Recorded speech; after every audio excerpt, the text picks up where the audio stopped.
There's a moment each night, somewhere between the last car on the street and the first sigh of dawn, when the world seems to loosen its grip on itself, letting small things slip through the cracks. Footsteps that shouldn't echo. Whispers that don't come from any mouth you can see. Breaths that belong to someone who isn't standing near you. You found your way here tonight, to this quiet corner of the dark, where stories drift like fog along the edge of sleep. Think of this hour as a station between waking and dreaming, a place where memory and fear hold hands under the table. 5 places are waiting for you, 5 thresholds you shouldn't cross but will. A cabin surrounded by creatures born from war and hunger. A farm whose perfect soil remembers the taste of every secret. A hollow beneath the city where a forgotten bloodline still listens for intruders. A hotel room caught in a loop of guilt and hiding. And a factory where the dead clock in for a shift that never ended. Don't rush. Let the darkness settle around you, let your breathing slow. And if you hear something, a footfall behind you, the brush of a sleeve in an empty room, don't worry. That's just the world remembering what it lost. Welcome to tonight's stories. Stay as long as you like. Just remember, in the late hours, some things listen back. Story 1. For the first 20 seconds, imagine the world holding its breath. The wind crosses the abandoned borderlands like a restless spirit, threading itself through the charred pines and the skeletal watchtowers left over from a war no one bothers naming anymore. And beneath that wind, beneath the brittle whisper of burnt grass and rusted wire, there is another sound, low, rhythmic, almost hesitant, something breathing where nothing should be alive. That was the night Nathan realized the boundary between the animal world and the human one had thinned, frayed, and quietly snapped. He had lived alone for years. Not out of preference, but out of necessity, the kind of necessity born from a man who returned from war with too many ghosts and not enough reasons to speak to anyone who hadn't walked through the same fire. His cabin sat in a shallow valley carved by retreating waters long ago, sheltered by a ring of trees that leaned inward like they were trying to keep a secret. Nathan didn't mind their silence. Some days, the silence was the only thing that felt honest. Other days, it felt like a warning he couldn't quite decipher. That afternoon had begun like any other. He was splitting wood behind his cabin, counting the blows instead of the minutes, letting the repetitive motion scrape away the residue of the nightmares he'd woken from. But then, the wind shifted, just a subtle turn, colder than the temperature allowed, carrying with it a faint musk that tugged at an old instinct, the one the military had sharpened and polished into a tool. A smell of fur, earth, and blood. Not fresh. Not old. Suspended somewhere between. Nathan lowered the axe. The air was unnervingly still. Not a bird. Not even the usual rustling of small animals moving through the underbrush. Just a stillness that pressed against his skin like a held breath. Something was watching. He grabbed his coat and rifle and followed the scent, boots crunching softly over brittle grass. The ground here was pale and scarred, patchworked with ash from the fires that swept the border during the evacuation years ago. The war had ended, or so the politicians claimed, but this place still wore its wounds openly. Nathan knew them well. He had helped coordinate the civilian retreat before the front collapsed entirely. He remembered the roar of the heavy machines, the panicked shouts, the blinding flashes of light from the horizon. And above all, the sense that something unseen was moving behind the smoke, something that wasn't just human desperation. He crested a ridge and saw it immediately, tracks in the dried mud below. Large. Too large. At first glance, they resembled oversized canine prints, deep, spread wide, with claws that carved clean rakes into the earth. But the spacing was wrong, too deliberate, too precise, almost as if whoever, or whatever, made them was walking with intention. A strange second impression overlapped the first, a faint suggestion of a heel, as though the creature had leaned too far forward and briefly let weight fall where a human step might.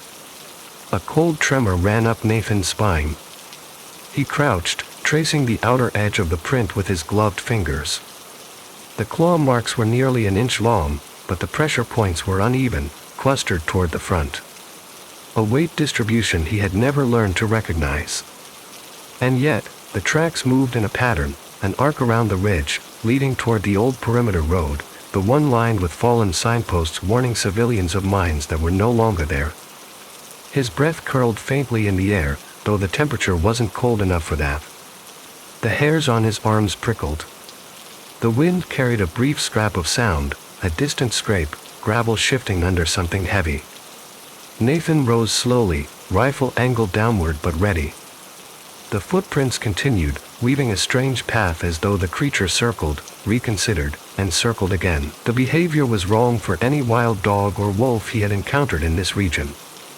They moved in packs, but their prints were scattered, layered over one another in chaotic trails.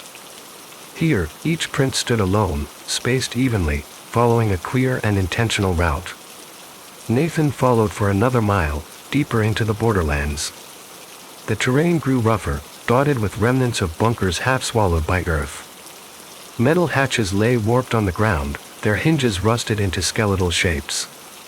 This was the restricted zone, the place where rumors claimed the military had built things they pretended not to build. Nathan had seen enough classified briefings in his time to believe the rumors more often than not. A thin ribbon of dusk settled across the sky, painting the world in muted amber. Nathan moved carefully, stepping around cracks in the ground left by past explosions and eroded soil. As he approached the crumbled remains of a communications outpost, he stopped. The tracks ended. Not scattered, not fading. They simply stopped in a circular patch of disturbed earth. The ground churned violently as if something had pivoted rapidly, feet clawing deep into the soil before launching into. Nathan's stomach tightened. Before launching into the air. But not straight upward. The angle of the disturbed dirt suggested a leap, long and powerful, toward the trees. Something large had moved through the clearing without touching the ground where logic demanded it should. He scanned the tree line. At first, nothing. Then the branches shifted. Not from wind, there was none now, but from weight. A branch swayed slowly, bending with a deliberate motion as though something unseen was crawling just beyond the line of shadow. Nathan steadied his breathing, forcing every instinct trained in combat to surface. The forest was too quiet. Even the insects had gone silent. He stepped back once, twice, keeping his eyes on the tree line. The air tasted metallic, like copper. A childhood memory flickered unbidden, his father telling him that animals sense danger long before humans did. When the woods fell silent, something was coming. A low sound rippled through the trees, too guttural to be a growl, too structured to be natural. It vibrated faintly in Nathan's chest, like a voice spoken through a damaged radio. He felt a prickle of dread at the back of his neck. Whatever it wasn't alone. Another sound followed, softer, more erratic, like claws clicking lightly on metal, or bone. Nathan took another step back. A second branch moved. Then a third. Something was pacing him, maintaining the distance with perfect, unnatural precision. He tightened his grip on the rifle. "I don't want trouble," he murmured under his breath, though he wasn't sure why he said it. Maybe to calm himself. Maybe to fill the quiet with anything that wasn't his own heartbeat. The reply came not in words, but in sound, a faint, rhythmic panting, too controlled, almost measured, as though the creature was listening. Studying. Learning. Nathan backed away gradually until the tree line swallowed the shapes entirely. When he was sure nothing was following openly, he turned toward home, forcing himself not to rush. Predators chased things that ran. The shadows grew longer. The air thicker. When he reached the rise above his cabin, he saw something that made his breath catch. Fresh tracks. Not the ones he had followed. These formed a loose semicircle around his home, pressed deep into the soil, some so close to the wooden porch steps that the boards had faint scuff marks trailing across them. Something had been studying his house. And not just one creature. At least half a dozen sets of prints crisscrossed the clearing, each slightly different in size, but all sharing the same unnatural shape. Some prints overlapped others. Some circled the perimeter. Some stopped at the windows. Nathan's pulse hammered against his ribs. The wind rose suddenly, sweeping through the clearing with a sharp whistle. He could almost imagine voices in it, raspy, broken, too close to speech to be natural. He stepped toward his porch, scanning every shadow, every shift in the grass. He didn't see movement, but the feeling of being watched pressed in from all sides. As he reached his door, he froze. Scratched lightly into the wood, so lightly he might have missed it in dimmer light, were 3 parallel lines, long and deliberate. A mark. Not a random swipe. A message. His voice felt thin in his throat. "What are you?" The forest breathed in reply. And somewhere beyond the ridge, something answered with a low, intelligent rumble, as if acknowledging the beginning of a hunt. Nathan barely slept that night. The wind scraped against the cabin walls in thin, wavering strokes, bending and bending again until it sounded like something testing the wooden frame for weak points. He lay awake on his narrow cot, staring at the ceiling, letting the rhythm of the old place guide his thoughts, the soft ticking of the antique clock, the occasional settling creak of the rafters, the faint pop in the stove as the coals breathed their last warmth. All familiar sounds. All the sounds he had grown used to, and yet, beneath them, another rhythm pulsed. Not loud. Not clear. But present, like something pacing the tree limb just far enough away to stay hidden. It was the kind of sound that made the mind work against itself, needing to understand yet terrified of understanding it all. When dawn finally arrived, it came grudgingly, with a pale strip of light across the floorboards, soft and watery like it was hesitant to enter the cabin. Nathan stood, joints stiff from tension rather than sleep, and checked the windows one by one. The scratches on the front door were real. Clear. Intentional. The prints in the clearing looked deeper in the morning light, as if whatever made them had lingered longer than he originally thought, perhaps waiting for him to emerge. He studied the spacing again, too precise for animals, and the faint scrape marks where claws had dragged, like restless fingers tapping a table. Nathan packed water, a flashlight, a folding knife, and a small pack of explosives left over from his years dismantling landmines after the war. The pellets weren't lethal unless you wired them with intent, but they were perfect as sound traps, pressure triggers, and distractions. He had used them once to clear a cave system where human traffickers hid after the ceasefire. The memory brought a sour taste to his mouth. Nothing good ever lived underground after a war. He set off toward the perimeter road again, following the trail he'd mapped mentally the day before. The morning air tasted of frost and burnt soil. The prints he'd followed yesterday were still there, though some had been disturbed by something brushing past in the night. He felt the same prickle on the back of his neck.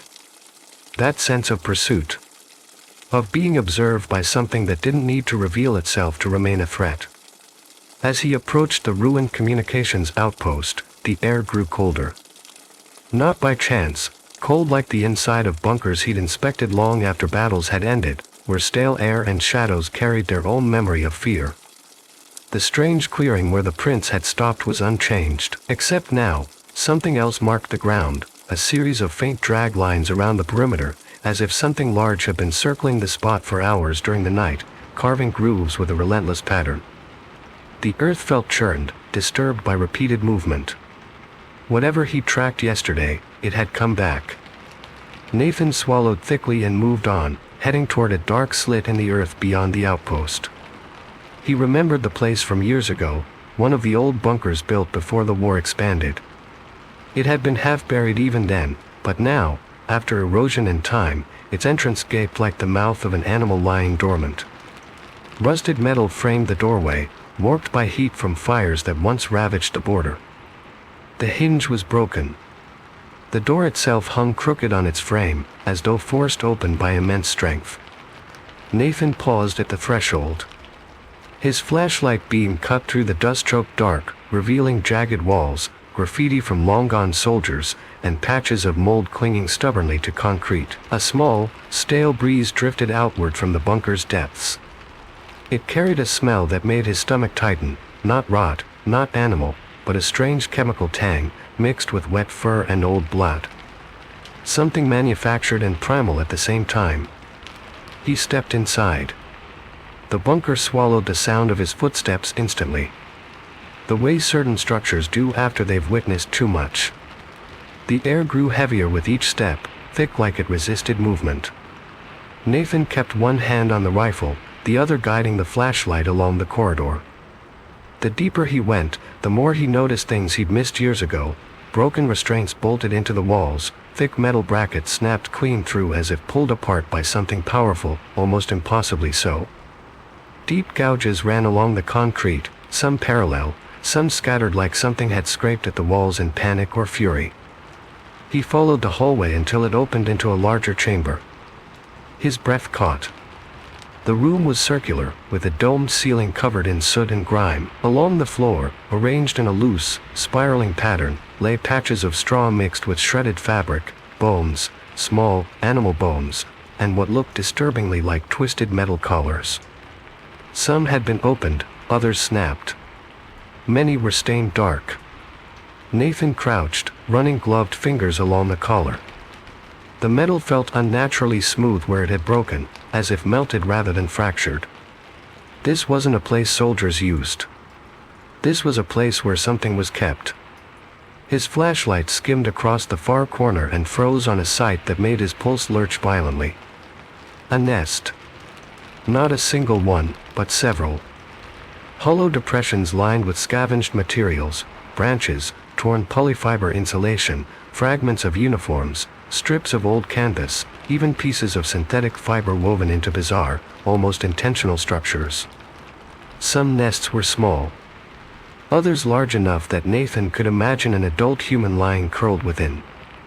The air around them carried a heavy musk, thick with the scent of living things. His throat tightened as he whispered to no one, "This is a nursery." The word tasted wrong as soon as he said it. The room amplified it, bouncing it back to him in faint, broken echoes, as if mocking him. He scanned again, this time slower. The deeper circles of nests closest to the center looked newer, fresher, disturbed recently. And then he saw them, dozens of narrow claw marks on the floor, scratched in spirals around the central nest. Patterns. Intentional. Almost like writing. He angled the flashlight and leaned in. The scratches overlapped in loops and arcs, chaotic but repeating, like the beginnings of a language. Not random. Not animalistic. Something learning to communicate. Something using memory. A chill spread across Nathan's skin. He turned away, breath coming faster. The bunker felt suddenly smaller, as if the air itself pressed closer. He scanned the shadows again, nothing moved, but the silence felt unnatural. He had the wrong impression yesterday. The creatures weren't simply passing through the borderlands, they were born here. Raised here. Released here. Or they'd escaped. With that thought came another: if this room was a nursery, then the creatures were young when they lived here. And if they were this large already, where were the adults? His heartbeat thudded loudly in his ears. He backed toward the corridor, keeping his rifle raised. His flashlight flickered once. Then twice. Not from low battery, Nathan maintained his equipment meticulously. No, this flicker felt more like interference, like something in the bunker emitted a signal or presence the light didn't appreciate. As he reached the hallway, a faint shift of air brushed the back of his neck. Not the wind, he was too deep underground. This air moved like breath. Slow. Heavy. Close. Nathan spun, rifle aimed at the darkness behind him. The beam trembled slightly as it cut through the corridor, illuminating empty space. He swallowed, exhaled, forced himself to step backward again. Something brushed the edge of his hearing, a low, throaty exhale, then another. Not loud enough to be a growl, not clear enough to be speech. Something in between. A language half-formed. Nathan's instincts screamed. He didn't run, not yet. Running in close quarters was suicide. Instead, he moved quickly, keeping the rifle between himself and the dark. The exit came into view, haloed in daylight. He pushed toward it, boots scraping rock. The bunker seemed to tighten around him, the silence compressing. Just as he reached the doorway, a sound echoed from deep inside the bunker, sharp metal clattering against concrete, followed by a drawn-out scraping that resonated like claws dragging over steel. Nathan bolted into the clearing. He didn't stop moving until he had crossed the ridge and reached open ground with a clear view in every direction. Only then did he let himself look back. The bunker entrance sat still, shadowed, indistinguishable from the wounded landscape around it. But the quiet was wrong. The air didn't settle the way it should have. Something was awake down there, something that had seen him. Something that now knew the scent of the man who found its nursery. Nathan's breath slowed. The realization settled heavily. They weren't just scouting the valley. They were preparing. And he had just walked into their cradle. By the time Nathan reached his cabin again, the sky had darkened into a muted bruise, the kind of twilight that made the world look scraped raw at the edges. A cold front was moving in, pushing the wind in uneasy swells across the valley. The trees bent and swayed, whispering a low, dissonant chorus as if trying to warn him of something he already knew. He kept glancing over his shoulder, unable to shake the feeling of being paced, shadowed, followed by a presence that didn't need to be seen to own the territory it moved through.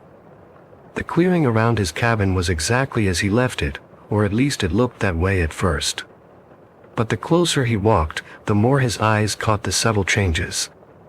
The grass was flattened in long arcs, as though something huge had dragged its body low to the ground. The soil carried deep impressions, but not in straight lines. They looped, circled, and spiraled around the cabin in strange, practiced rhythms. He felt his throat tighten. The territory marking of animals was usually random, chaotic. This was deliberate. Coordinated. Almost ritualistic. Nathan moved slowly, scanning each window, the porch, the tree line. His cabin's wooden walls, once a small comfort, now looked like flimsy defenses against something built for pursuit and strategy. He paused at the front steps and ran his fingers over the scratch marks from the previous night. They seemed deeper now. Or perhaps the light just made them harsher. Inside, the air was still, heavy with anticipation. Nathan shut the door, locked it, then barred it with the reinforced plank he'd added after a bad winter storm years ago. He checked every latch, every shutter, every point of entry. As he moved, he listened, really listened. But the forest outside held its breath again, the same unnatural silence he had felt near the bunker. No birds. No insects.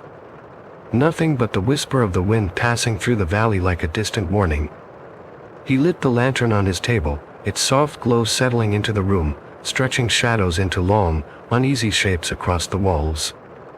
Nathan took the explosives from his pack and set them out on the table, small discs, smooth, unassuming. Tools from another life. He began assembling simple traps, pressure triggers near the windowsills, trip lines near the back door, and a series of noisemakers wired to detonate with a sharp, concussive crack meant to disorient rather than kill. Old guerrilla tricks, never meant for home, but necessity did not care about sentiment. While he worked, he kept replaying the bunker in his mind, the nests, the claw marks shaped like language, the metallic collars snapped as though nothing stronger than bone had ever held them. These creatures weren't the desperate scavengers he first assumed. They were something else, something shaped by human hands and sharpened by forces he didn't yet understand. A faint vibration passed through the floorboards. Nathan froze. The vibration came again, soft, almost imperceptible, but unmistakably rhythmic. Footsteps. No. Too heavy. Too slow. Almost like something scraping the outer wall.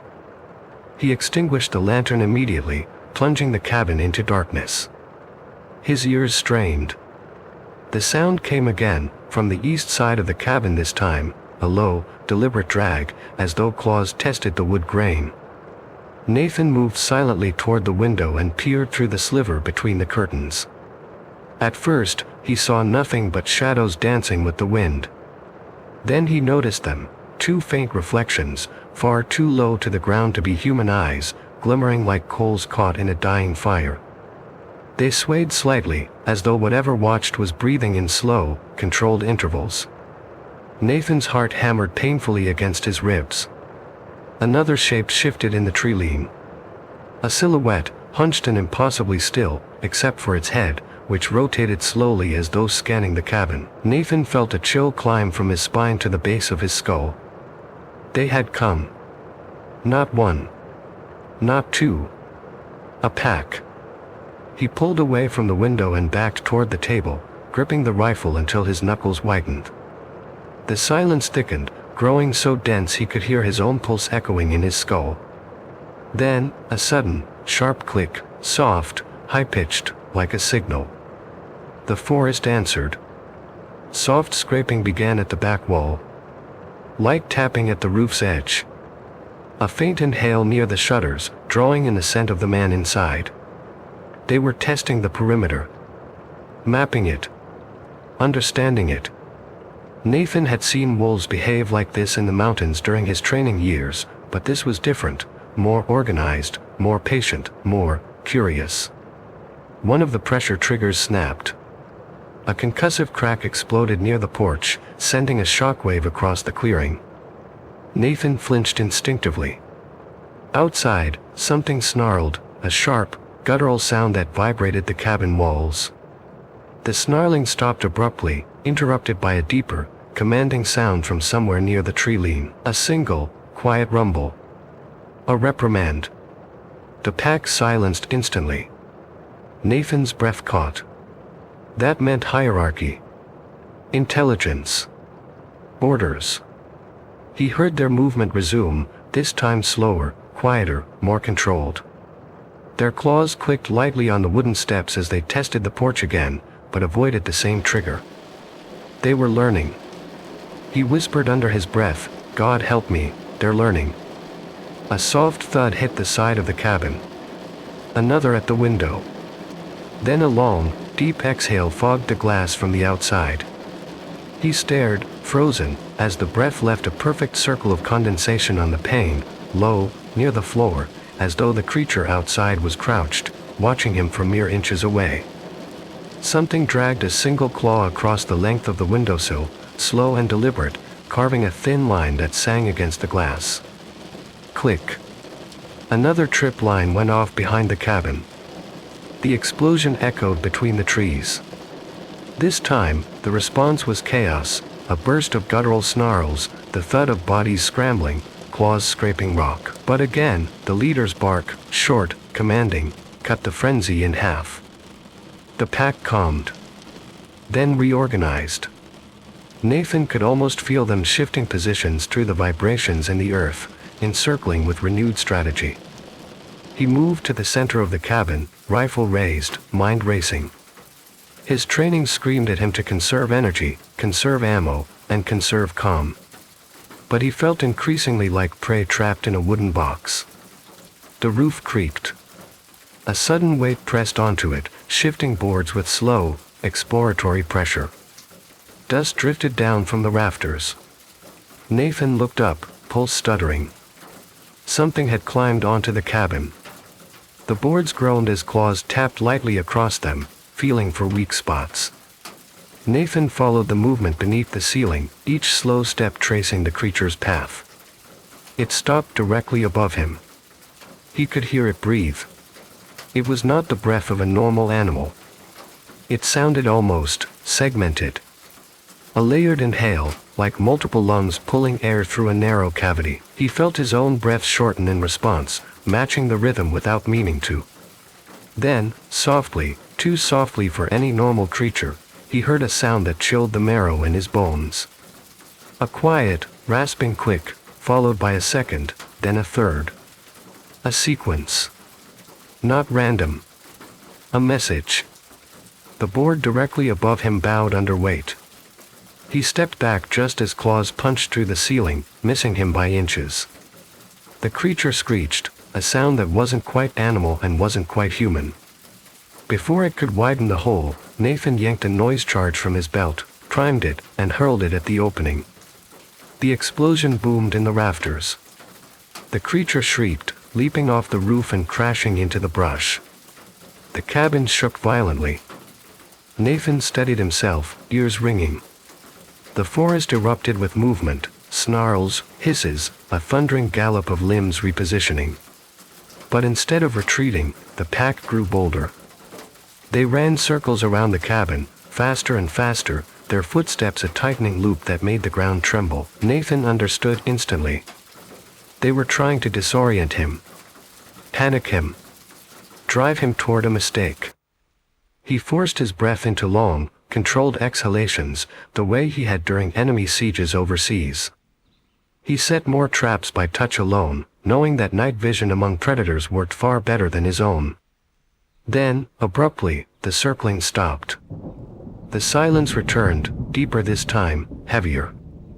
Nathan scanned every window, waiting for movement. Nothing. No footsteps. No breath. Not even wind. He whispered, "Where did you go?" The answer came from behind him. A soft thump against the back door. Then another. Then. A long, low, almost human-sounding voice rasped a single syllable like growl. Not a howl. Not a snarl. A command. The back door shuddered. Nathan raised his rifle, hands trembling, not from fear alone, but from the dawning realization of something far worse than being hunted. He wasn't fighting animals. He was fighting something that knew exactly how to corner a man. The back door shuddered again, harder this time, rattling in its frame like something had thrown its weight against it and was testing the weakest part of the wood. Nathan's breath caught as he stepped backward, rifle raised. The lantern was long since extinguished, leaving the cabin bathed in the faint bluish hue of moonlight leaking through warped window frames. Dust drifted lazily in those pale shafts of light, trembling each time the door shook. Every vibration ran up Nathan's legs like a warning through bone. He'd been hunted before, by insurgents, by mercenaries, by desperate men in desperate places, but this was different. Those enemies were human. Predictable in their unpredictability, bound by fear, ego, hunger, and the limits of flesh. But the thing outside his cabin door did not seem bound by any human flaw. Its patience felt ancient. Its curiosity too steady. It acted like something that had studied men long enough to learn exactly how they broke. A third slam hit the back door, this one not brute force, but leverage, the unmistakable sound of claws hooking beneath wood and pulling with a slow, increasing torque. Nathan could almost visualize it, something crouched low, body coiled, using its hind legs for anchor as its forelimbs peeled the door outward like it understood the very shape of the hinges. Nathan whispered through clenched teeth, "Not tonight." He moved quickly, lowering his rifle just long enough to slide one of the small explosive charges beneath the back door, positioned precisely against the plank he knew would give way first. It wasn't much, but enough to blind, disorient, or buy him seconds. Seconds mattered. When he stood again, he forced his breathing into the steady cadence that had carried him through firefights and tunnel raids and the kind of combat so close it tasted like copper and curses. He steadied his grip, waited for the next pull. The scratching paused. A cold, taut silence slid into its place, thick, waiting, listening. Nathan's muscles tightened. The creature wasn't guessing anymore. It was thinking.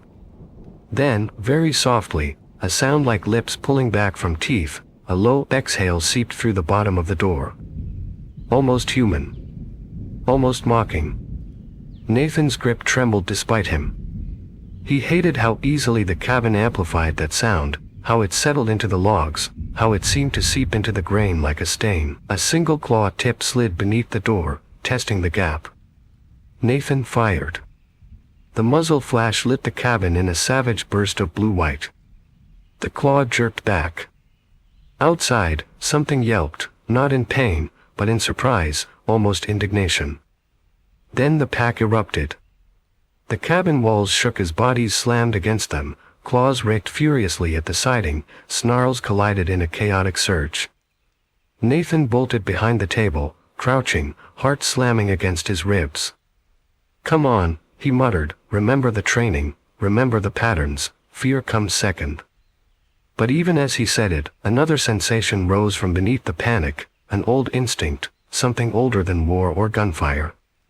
The instinct of prey, realizing the world outside its shelter had shifted, becoming something wrong and unnatural. The front window cracked.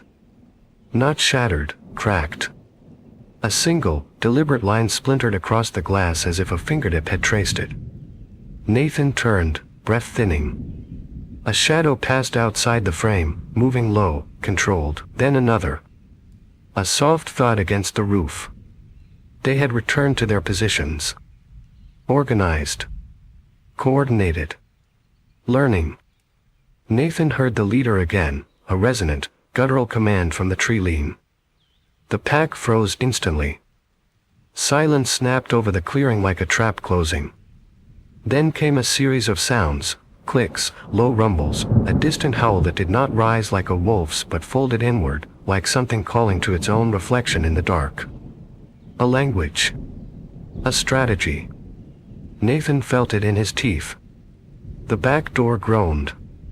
The charge would go off the moment the wood cracked past a certain angle.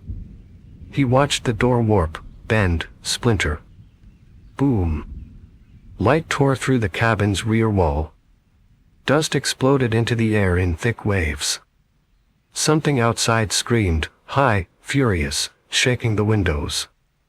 Nathan covered his head as bits of plaster rained onto the floor. The blast wasn't meant to kill.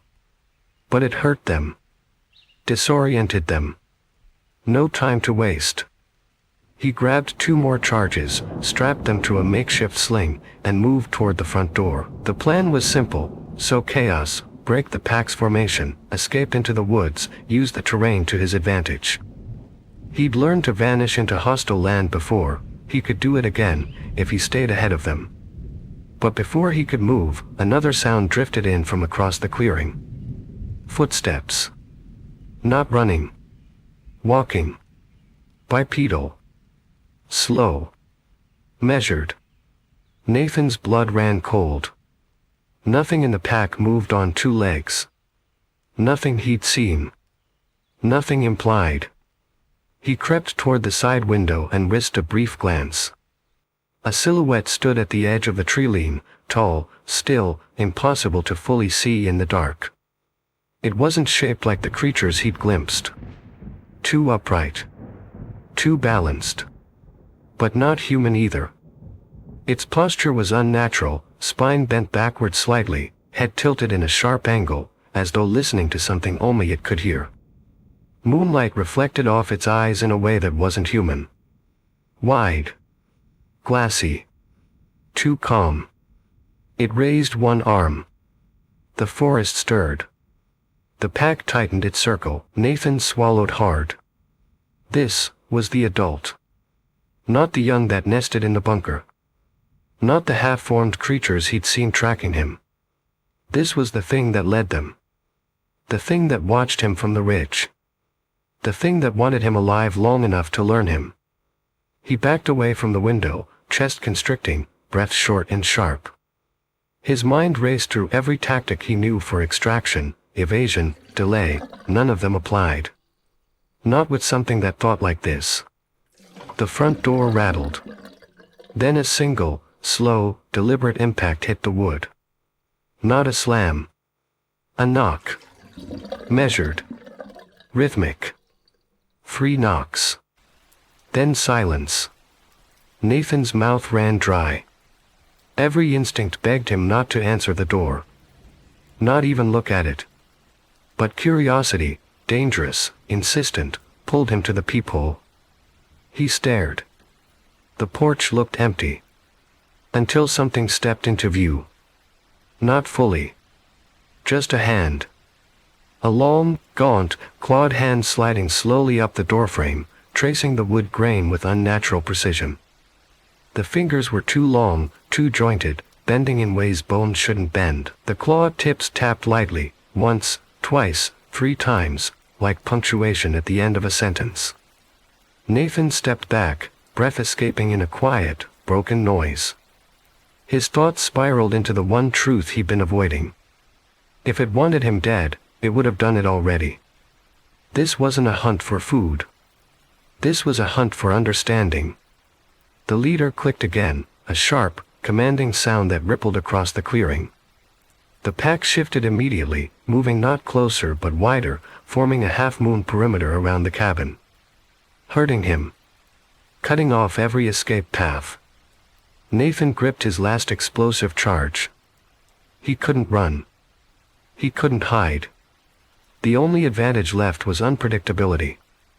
He moved to the side window nearest the tree line, exhaled once, then hurled the charge outside. The detonator clipped the sill as it fell. The blast shattered the night. Light flared across the forest, illuminating dozens of shapes, lean, sinewy bodies crouched low, claws embedded in the earth, pupils reflecting in predatory gold. Their mouths were open, but not snarling. Listening. They didn't panic. They didn't scatter. They simply watched him. One by one, their heads turned in perfect unison toward the tall silhouette. The adult stepped into the moonlight. And Nathan saw its full shape for the first time. Tall as a man, but built from something else. Shoulders too narrow. Spine arched, ribcage rising and falling in movements that had nothing to do with lungs. Its face was long, angular, almost mask-like, with eyes that looked carved rather than grown. And its jaw moved not like bone, but like a hinge designed by something that did not understand human anatomy, yet tried to mimic it. It raised its head. It smelled the air. Then it looked directly at Nathan's window. The connection hit hard. Not recognition. Not hatred. Curiosity. The kind that predators reserve for unusual prey. Nathan's heart hammered so hard he felt it in his teeth. The creature tilted its head. Then it spoke, not in words, but in a fractured sequence of clicks, chirrs, and guttural hums. The pack responded instantly, splitting into two groups. One circled left. One right. They were preparing to flush him out. Corner him. Capture him. And somehow, Nathan knew, deep in the marrow of instinct, deeper than reason, that this leader wasn't just commanding them. It was teaching them. Passing knowledge. Passing strategy. Passing the hunt. Nathan took one step backward. Then another. He whispered, barely audible. "You're evolving." The leader's head twitched, just slightly, as if it understood the cadence of his voice even if it didn't comprehend the language. Then it opened its mouth.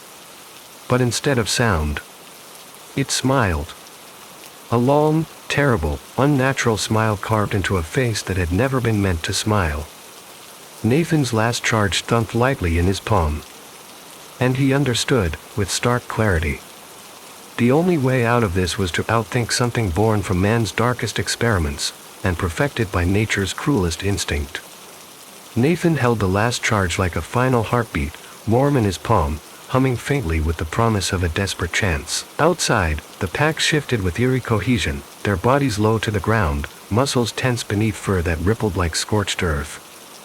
The moon rode high and thin above them, pouring silver across their backs, revealing the sinew, the scars, the unnatural symmetry that marked them as creatures born from something far more deliberate than nature.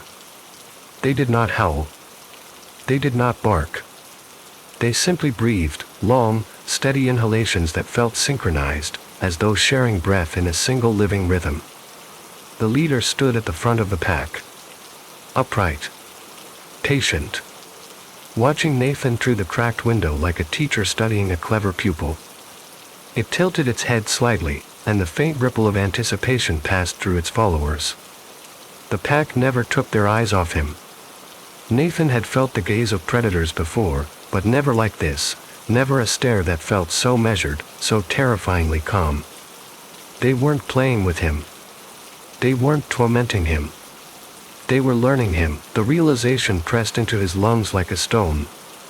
He backed toward the center of the cabin, footsteps soft on the floorboards. The walls around him were damaged beyond repair, the rafters cracked, the doors bowing inward. Smoke still curled from the splintered wood where his earlier charges had gone off. He could feel the cabin straining under the pack's weight, each creak whispering that the shelter he'd trusted for years had finally reached its limit. Nathan exhaled slowly. If he stayed inside, he would die. If he ran blindly, he would die faster. The only way to live was to do the one thing the creatures didn't expect: break their lesson. Force them to adapt faster than they could learn. In war, unpredictability wasn't just a tactic, it was survival. He crouched low, pressed the charge into the pocket of his jacket, and moved to the side wall where the boards were weakest. Moonlight filtered through the cracks like thin strokes of silver paint. He listened. The pack was shifting again, but slower this time, repositioning in a semi-cycle, tightening. They expected him to move toward the back door or the window. They expected fear. Nathan instead slammed his boot into the weak section of the wall. The boards shattered outward. Cold night air rushed in. The forest lit up with startled movement. Nathan dove through the opening, boots hitting the dirt with a bruising thud.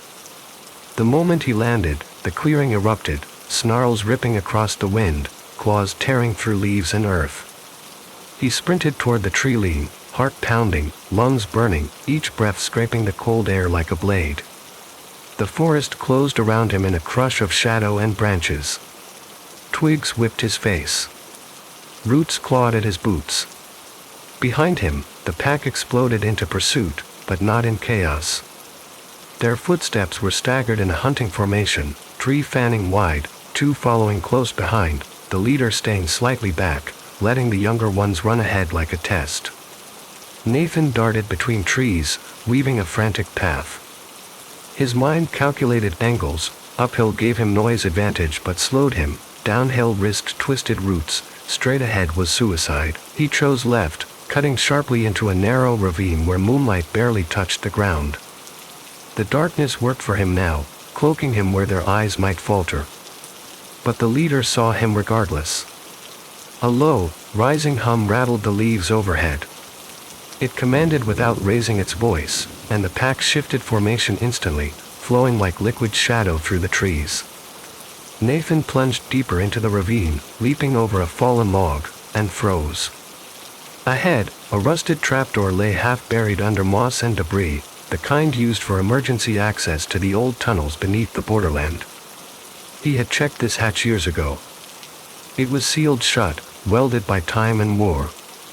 Except, now it was open. Just a crack. But open. Nathan hesitated. The smell that drifted from the gap was unmistakable, the same musk from the bunker nursery, thick with earth, chemicals, and something older. So the tunnels connected. And the creatures used them. He had no time to think. Branches snapped somewhere behind him, a sudden burst of speed from the pack. Nathan hurled himself through the hatch, landing hard on the rusted metal rungs inside. He slid the door shut above him, plunging into suffocating darkness. He fell. Air rushed past his face. The tunnel swallowed him whole. His shoulder slammed against the wall, his knee scraped metal, and then he hit the ground in a shower of dust. The darkness was absolute. Thick. It clung to him like wet cloth. Nathan forced his breath quiet, listening. Above him, faint scrapes circled the trapdoor. Then stopped. The leader's low rumble seeped faintly through the metal, followed by a series of sharp clicks. The pack answered with subtle thuds and shifting weight. They knew he was below. They didn't follow. A chill crawled up Nathan's spine. Why not? He turned on his flashlight, the beam sputtered, then steadied. The tunnel around him stretched long and narrow, supported by old concrete ribs. The walls bore claw marks, deep ones, but old, though some looked fresher, glistening faintly under the beam. Nathan whispered to himself, "This is how they move, this is how they spread." The tunnel sloped downward. A thin trail in the dust marked recent passage, not random, a purposeful path. He followed it, slowly, heart hammering but step steady. The air grew colder with each footstep, thick with moisture.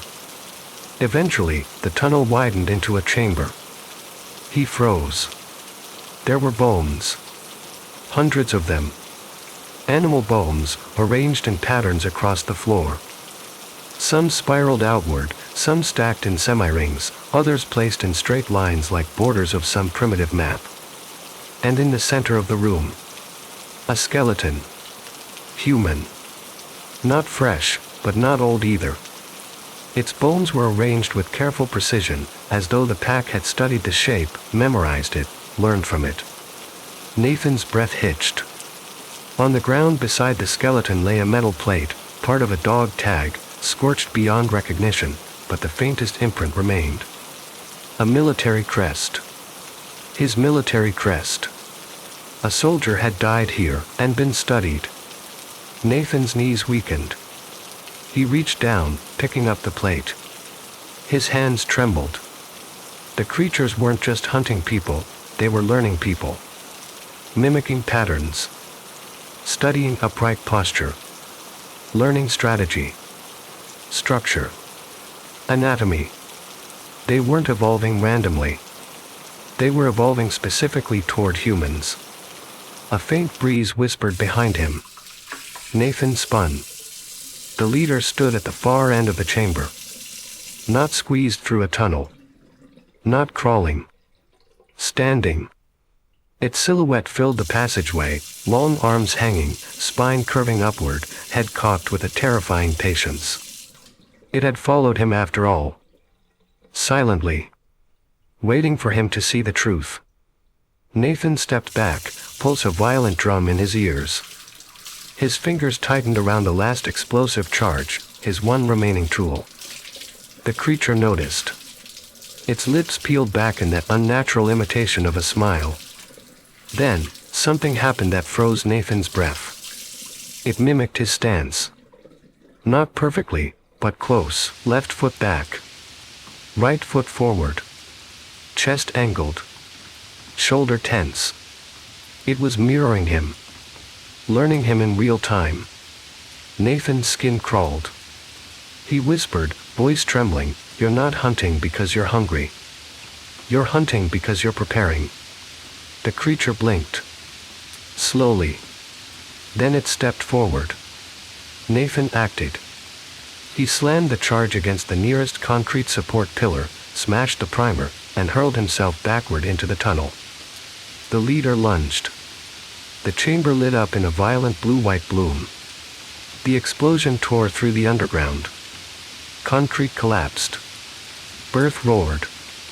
Screams, animalistic yet horrific, erupted behind him.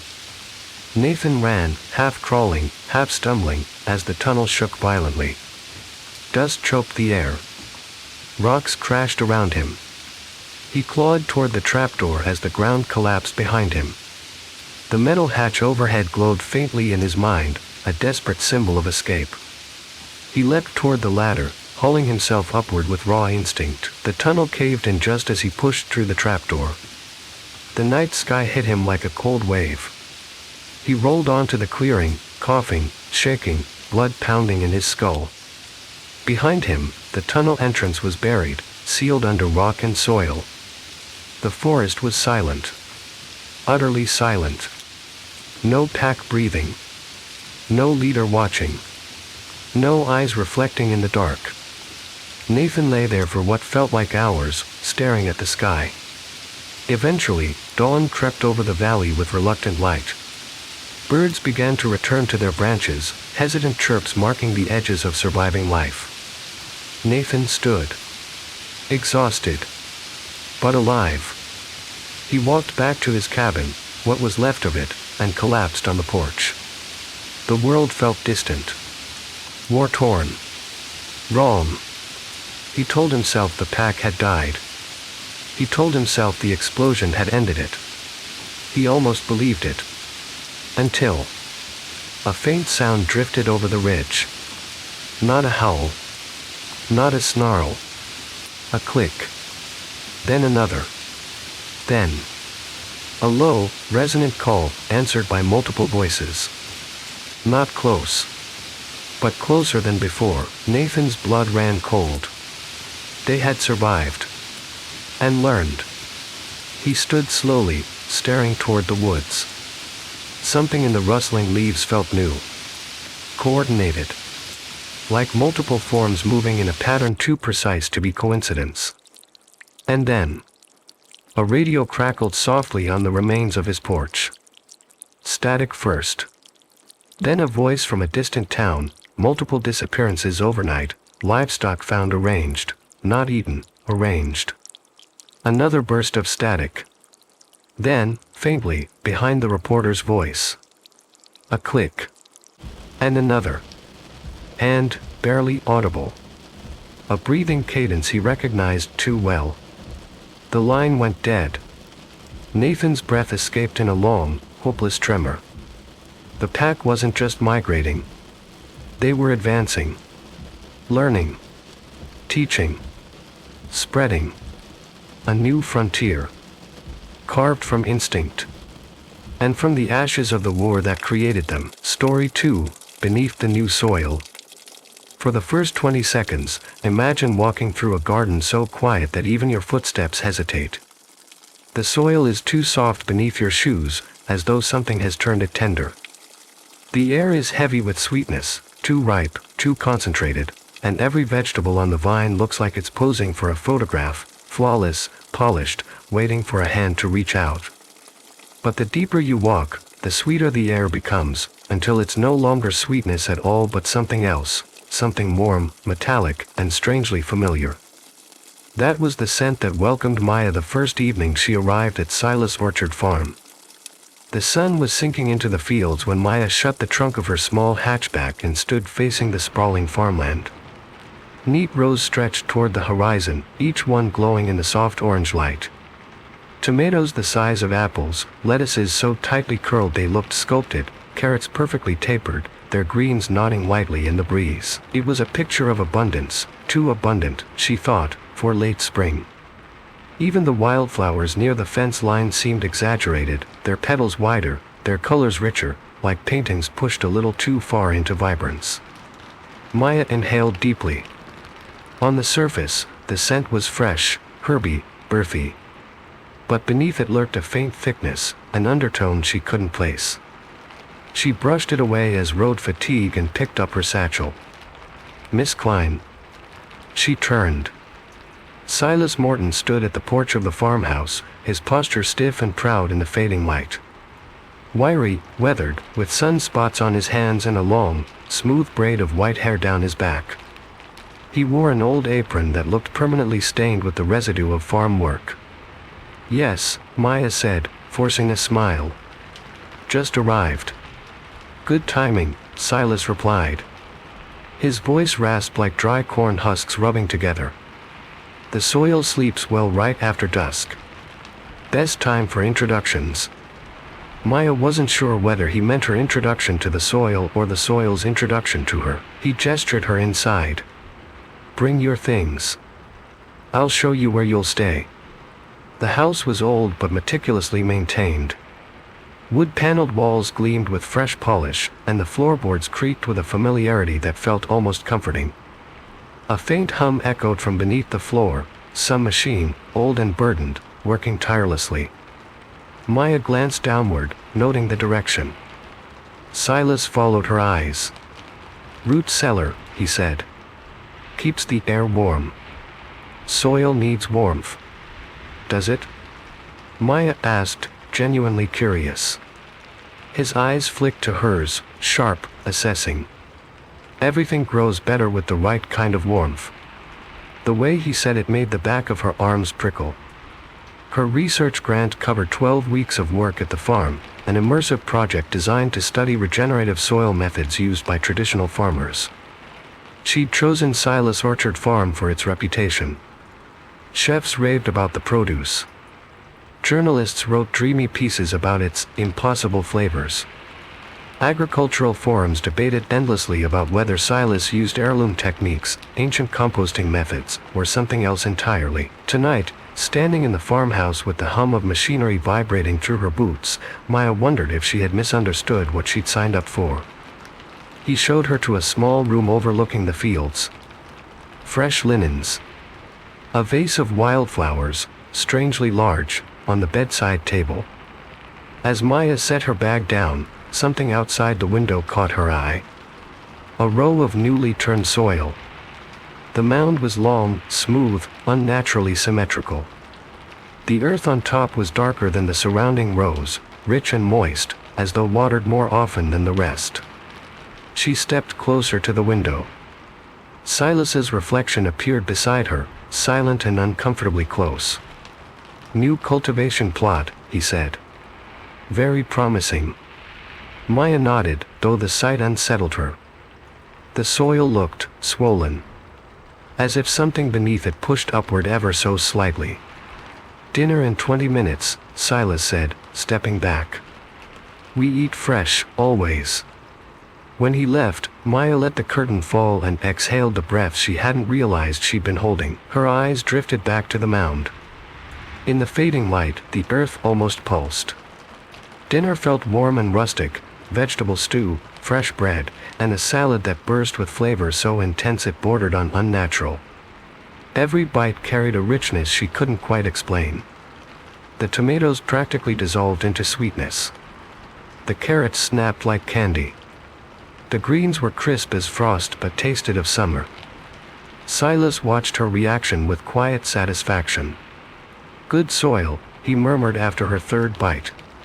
"Perfect soil makes perfect crops." Maya wiped her mouth. "You've built quite a reputation." He inclined his head, accepting the compliment. "Hard work. Old knowledge." "What kind of old knowledge?" she asked. For the first time, his expression shuddered. "The kind people forget. Or pretend to forget. But the soil remembers. The soil always remembers." Maya swallowed slowly. "I'd love to see your composting methods. They're supposed to be extraordinary." Silas smiled faintly, too faint to be genuine. "All in due time." The hum beneath the floor grew louder, as though reacting to the conversation. Maya felt vibrations through the soles of her feet, subtle but rhythmic. She stared at the floorboards. Silas followed her gaze, annoyance flickering for a heartbeat. "Old house," he said. She groaned sometimes. The vibration did not feel like a groan. It felt like machinery. Grinding. Turning. Processing. Later, when Maya lay in bed, the hum still echoed faintly through the walls. The moon cast a pale glow across the room. Outside, the rows of crops swayed gently under the night breeze. But something was off about the movement, too synchronized, too slow, as though the plants swayed in unison. She turned her head toward the window and froze. The mound of fresh soil was moving. Not much. Not enough to be obvious. But the earth shifted in tiny pulses, subtle heaves, as though something beneath it was expanding. Settling. Reshaping itself. Maya's heartbeat quickened. She leaned closer to the window, breath fogging the glass. The mound bulged once. Then softened again. She jerked back. Her rational mind scrambled for explanations: gas pockets, settling, an underground irrigation system, but none of them fit the rhythm she had seen. The movement had been too smooth, too alive. A soft sound drifted through her window. Not the wind. Not an animal. A slow, deep churn. Like a machine grinding something. Something dense. Something wet. Her skin crawled. She forced herself away from the window and slipped under the covers. Her body felt heavy with unease. The stew she'd eaten still lingered on her tongue, rich, delicious, unsettling. She tasted earthiness, sweetness, something dark at the edges. She tried to swallow it away. Downstairs, the grinding sound deepened. Longer. Slower. Measured. She didn't sleep. Not really. Instead, she lay in the dim room, listening to the sound of the soil being fed. And every time the grinders surged or the earth outside heaved in the moonlight, Maya whispered to herself in the dark. "This place grows things that shouldn't grow." Maya woke to the sound of something breathing beneath the floor. Not the faint hum she'd heard the previous evening. This was slower, heavier, almost rhythmic, as though the old farmhouse itself had lungs that expanded and contracted in deep, unsettling waves.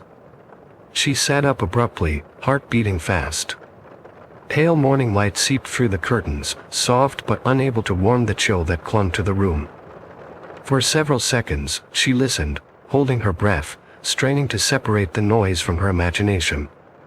The breathing shifted again, this time followed by a soft metallic clatter, something turning inside machinery. A grinder. A motor. A dull, dragging churn that rose and fell like the tide under wooden planks. It lasted only a moment. Then, silence. Maya exhaled shakily. "Old house," she whispered, though the reassurance tasted like a lie.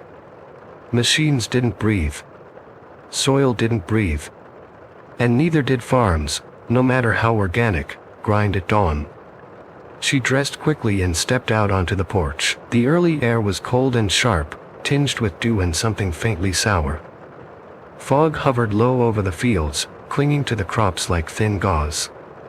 Silas was nowhere in sight, though smoke rose from the chimney of the processing shed at the far end of the fields. The shed door stood open just enough to reveal a dark interior. From here, she could hear the faintest clinking of metal, steady, repetitive, purposeful. She headed down the dirt path, crunching dry gravel beneath her boots. As she passed the rows of vegetables, she noticed the same thing she had the night before: everything looked too perfect. Leaves stood upright and glossy. Tomatoes glistened unnaturally, as if polished.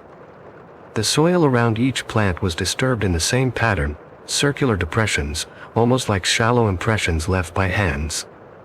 Her phone vibrated with a notification. A message from the Research Institute. Remember to record all anomalies.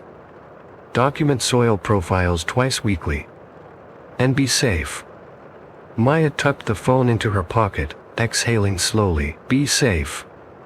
She wasn't entirely sure what that meant out here. As she approached the processing shed, the air grew warmer, heavier. A faint sweetness drifted from inside, mixed with something metallic, almost like steam rising off a fresh wound. She hesitated at the entrance. A series of dried footprints led into the shed, Silas's boots, judging by their size and the distinctive half-moon wear on the heel. But another set caught her eye, smaller, lighter, slightly irregular. Bare feet. She felt her stomach tighten. Standing still, she listened. A grinding noise pulsed faintly from the other side of a steel doorway deeper inside, the old-fashioned kind used in industrial kitchens. Every few seconds came a dull thud, then another, then the faint squelch of something thick shifting. Her breath grew shallow. She stepped inside anyway. The main room was cluttered with crates, bags of soil amendments, coils of black irrigation tubing, and wooden racks filled with dried herbs. But everything had a strange sheen to it, as though the surfaces had been wiped down with something dense and oily. A work table sat in the center, stained with dark streaks she couldn't identify. Above it hung a row of knives, pruning shears, machetes, even a few that shouldn't belong on a farm. She leaned close to examine the stains on the table. Her fingertips hovered above them, not touching, just sensing the cold of the metal beneath. She swallowed. From the doorway behind her came the softest shift of gravel. Maya spun. But no one was there. After a long moment, she moved toward the steel door at the back, drawn by the deep mechanical hum on the other side. She pressed her ear to the metal. The vibration traveled into her skull, steady grinding, heavy churning, the muffled heave of something turning in a thick slurry. She whispered, "What are you processing down there?" She reached for the door handle but froze when she heard footsteps outside. Heavy. Slow. Deliberate. Silas. His silhouette passed the window, and the grinding noise died abruptly, as though someone flipped a switch in the walls. She stepped away from the door, forcing her breath calm. Silas entered through the side entrance carrying a sack of composting materials over one shoulder. His eyes landed on her immediately. "You're up early," he said, voice too casual for someone finding a stranger near a forbidden room. Maya tried to smile. "Couldn't sleep. Thought I'd look around." "That's so," he muttered, sliding the sack onto the work table. The sack hit the wood with a wet thud. Not the light SHFF of dried grass or mulch. A heavy, moist impact. Maya's heart lurched. Silas cleared his throat. "Be careful. Tools in here are sharp, and the cellar machinery is old. Wouldn't want an accident." He stepped in front of the steel door, blocking it with his body. The message was clear. She nodded, stepping back. "I'll head out to the lettuce rows then."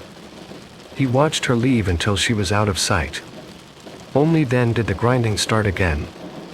Maya spent the next 2 hours pretending to study soil composition, but her mind stayed anchored to the shed, the sounds beneath the floorboards, the bare footprints, the unnatural movement of that freshly turned mound outside her window. Something was wrong. Every instinct she had, scientific and human, screamed it. But instincts weren't data. So she collected some. She filled 3 sample jars with soil from different parts of the farm. Each scoop revealed the same unnerving thing. The soil was too soft. Too aerated. Too biologically dense. She held back a shiver as she scraped another sample. When she lifted it to her nose, she smelled something faint, earthy, yes, but with an odor she recognized from lab work. Organic nitrogen at levels far beyond anything normal. High nitrogen, like bone meal. Or worse. The wind carried a new sound across the rows, Silas's voice inside the house. Not speaking. Muttering. A low, frantic cadence she could feel more than hear.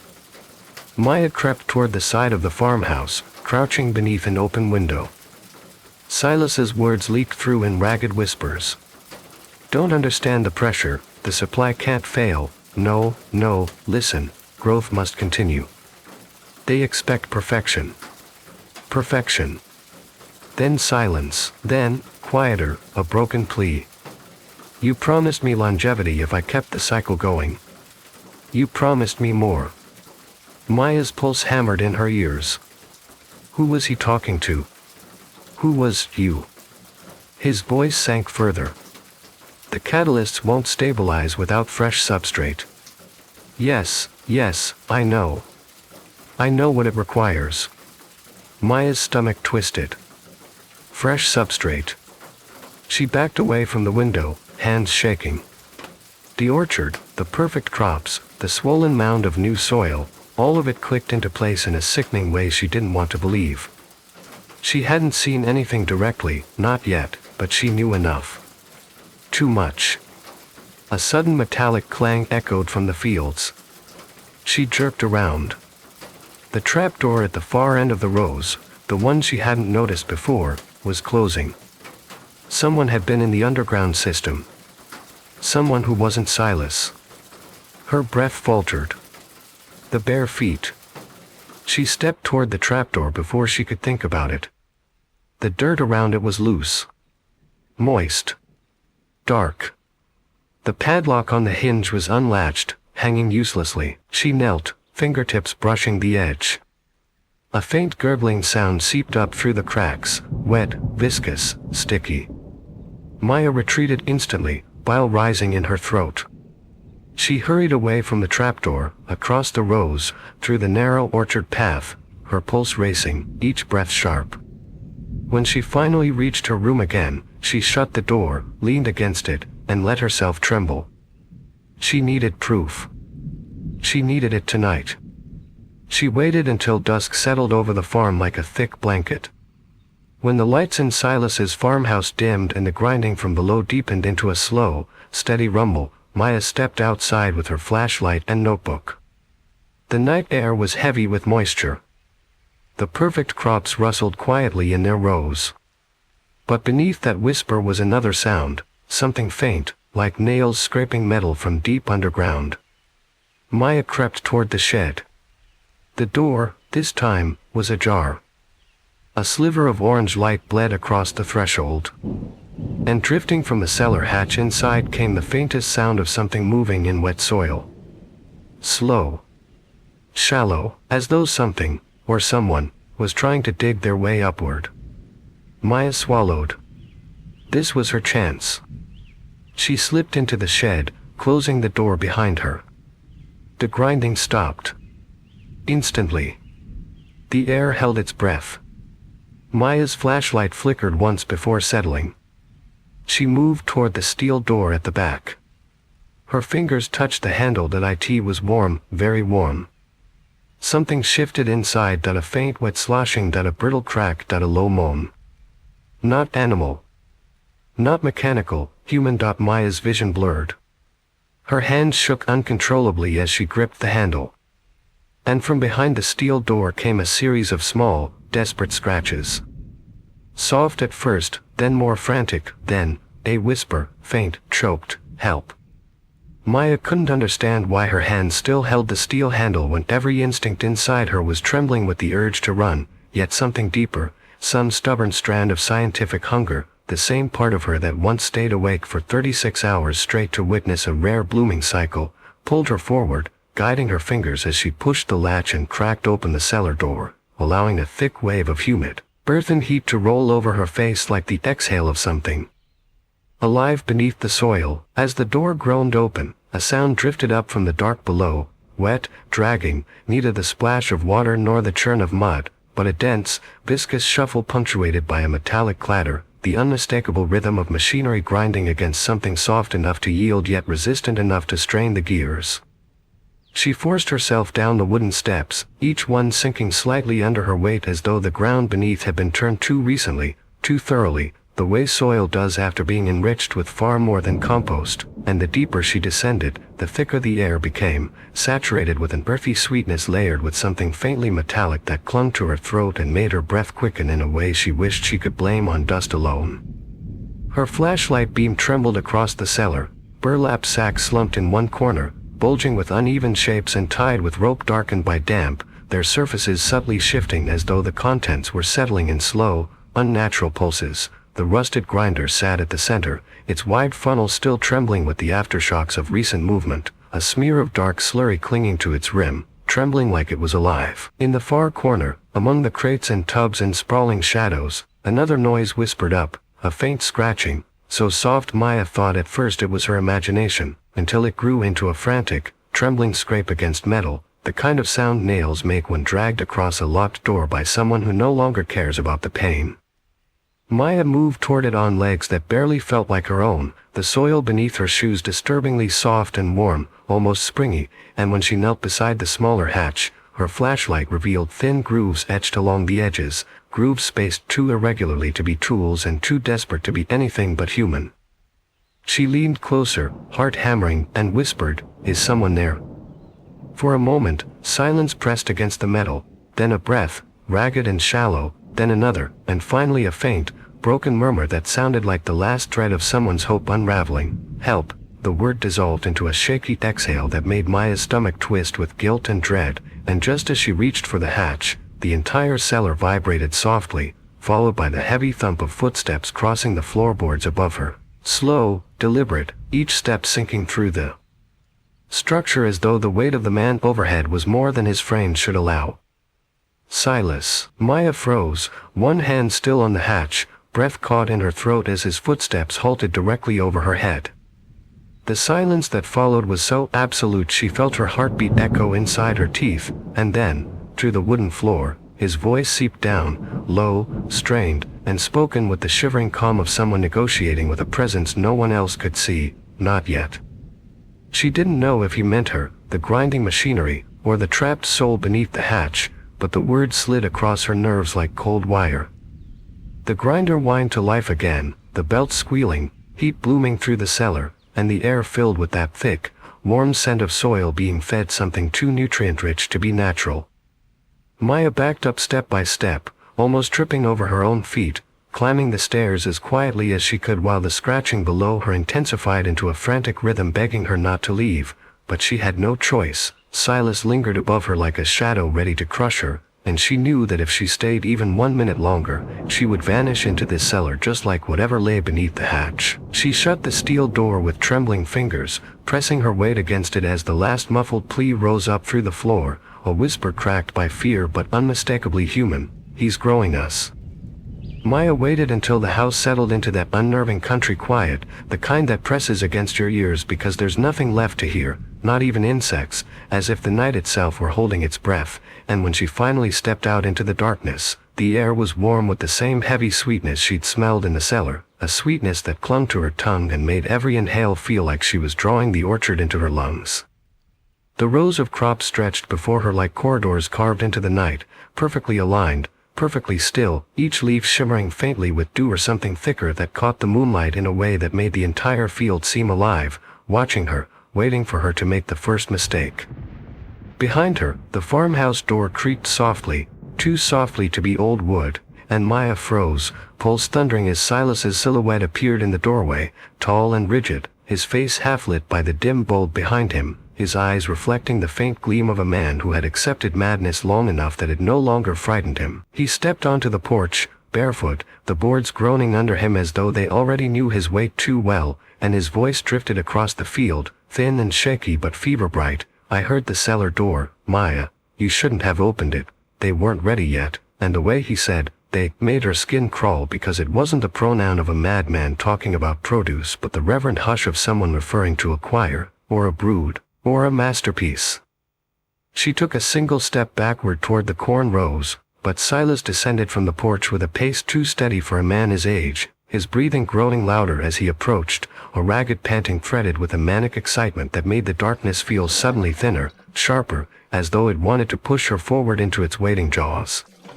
Maya darted into the nearest row, the plants brushing against her arms with a whispery rustle that startled her with its warmth, too warm for night leaves, and she realized with rising panic that the soil beneath her feet was softer than she remembered, as if it had been tilled not with tools but with movement, the kind of stirring that happens when something burrows underneath. Silas crashed into the row behind her, his footsteps pounding through the dirt in uneven bursts, each breath an ecstatic plea. "You don't understand, Maya. Perfection demands sacrifice, everything worth tasting demands its own cost," and he sounded so heartbreakingly sincere that for a moment it felt like she was listening to a man defending art rather than hiding atrocities beneath his fields.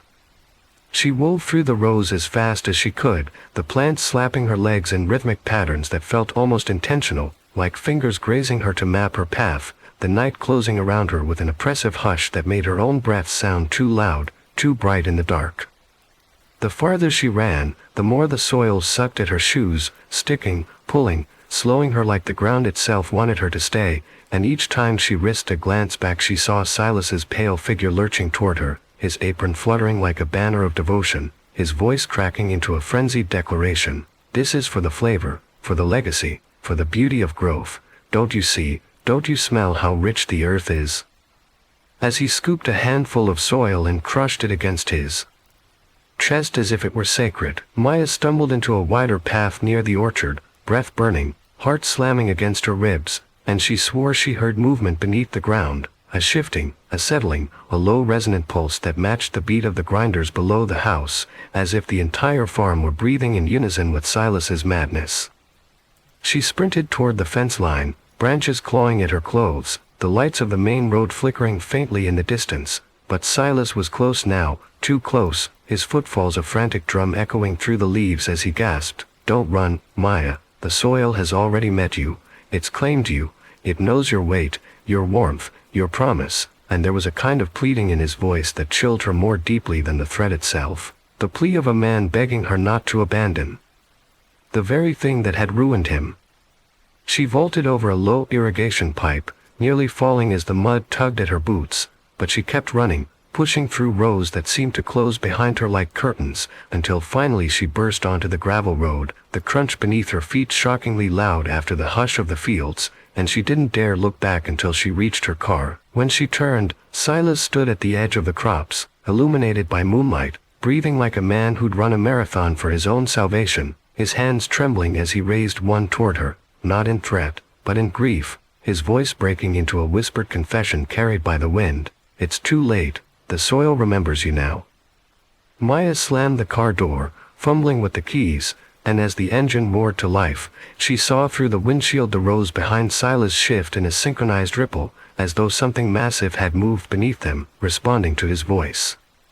She drove into the night without looking back again.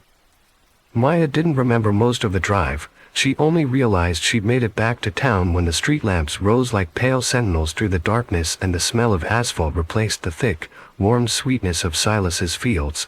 But even then her hands stayed locked around the steering wheel long after the engine stopped, her breath trembling as though the orchard's air still clung inside her lungs. Dawn was just beginning to stretch thin gold lines across the horizon when the police arrived at her frantic insistence, and she stood beside them on the edge of the gravel road leading into the farm, her clothes still streaked with dirt that felt warmer than it should have, pointing toward the orchard rows with a voice that wouldn't steady, explaining about the cellar, the machinery, the scratches, the whisper. Yet when they walked the fields, the soil lay cold and motionless under the early light, neat and undisturbed except for a few tractor tracks that hadn't been there the night before, and the farmhouse doors hung open as if welcoming them into nothing but an empty shell. The officers moved cautiously, calling Silas's name into the quiet that swallowed every sound, and when they opened the door to the cellar, there was nothing inside except dry earth, an unplugged grinder, and a faint scent of old roots, as if the room had been stripped clean hours or days or years ago. Even the burlap sacks had vanished, replaced by neatly stacked crates of perfectly ordinary compost. They questioned her for hours, their voices growing gentler each time, as though they were slowly deciding she was exhausted, frightened, confused, a scientist shaken by shadows and heavy soil. And while they promised to search farther into the woods for Silas, Maya couldn't shake the sense that he was nowhere the police could reach, that the earth itself had pulled him deeper than any human investigation could follow. By the time they escorted her back to town, the markets were opening, the stands filling with early morning chatter, and she forced herself to walk among the vendors to prove she wasn't dreaming. Yet the moment she saw the crates of produce piled high with flawless apples, impossibly crisp lettuce, and tomatoes glowing with unnatural sheen, her stomach tightened because the perfection looked too familiar, too reminiscent of rows she had run through in terror. An elderly woman at a stall pressed a shining apple into Maya's hand before she could refuse, insisting she try one. "They're from a supplier near the border, dear, fresh batch, everyone's been raving about them," and the words made something deep inside Maya turn cold, but she didn't want to frighten the woman, so she nodded, lifted the apple, and took a bite. For a single second, there was nothing but sweetness, intense, lush, overwhelming, flooding her mouth with flavor so rich it almost tasted like memory, and then, without warning, the sweetness thinned into something else, something metallic and warm that coated her tongue with a familiarity she could not deny, a familiarity that didn't belong in fruit or in anything that should grow from clean earth. Her jaw froze. Her breath stopped. The market sounds faded into a single low hum, the same hum she'd heard in Silas's cellar, vibrating faintly behind her teeth as if the taste itself carried an echo of the machinery that had created it. Maya slowly lowered the apple, her pulse skittering as she stared at the perfect bite mark glistening in the morning light, and in that stillness she felt, unmistakably, the soil's memory rising inside her, warm, whispering, and impossibly close, as though the orchard had followed her into town and placed itself on her tongue. She did not take another bite. She could not, because long after the aftertaste faded, one truth remained lodged beneath her ribs like a seed she could never spit out. Perfection had learned to travel. Story 3, The Promised Undercroft.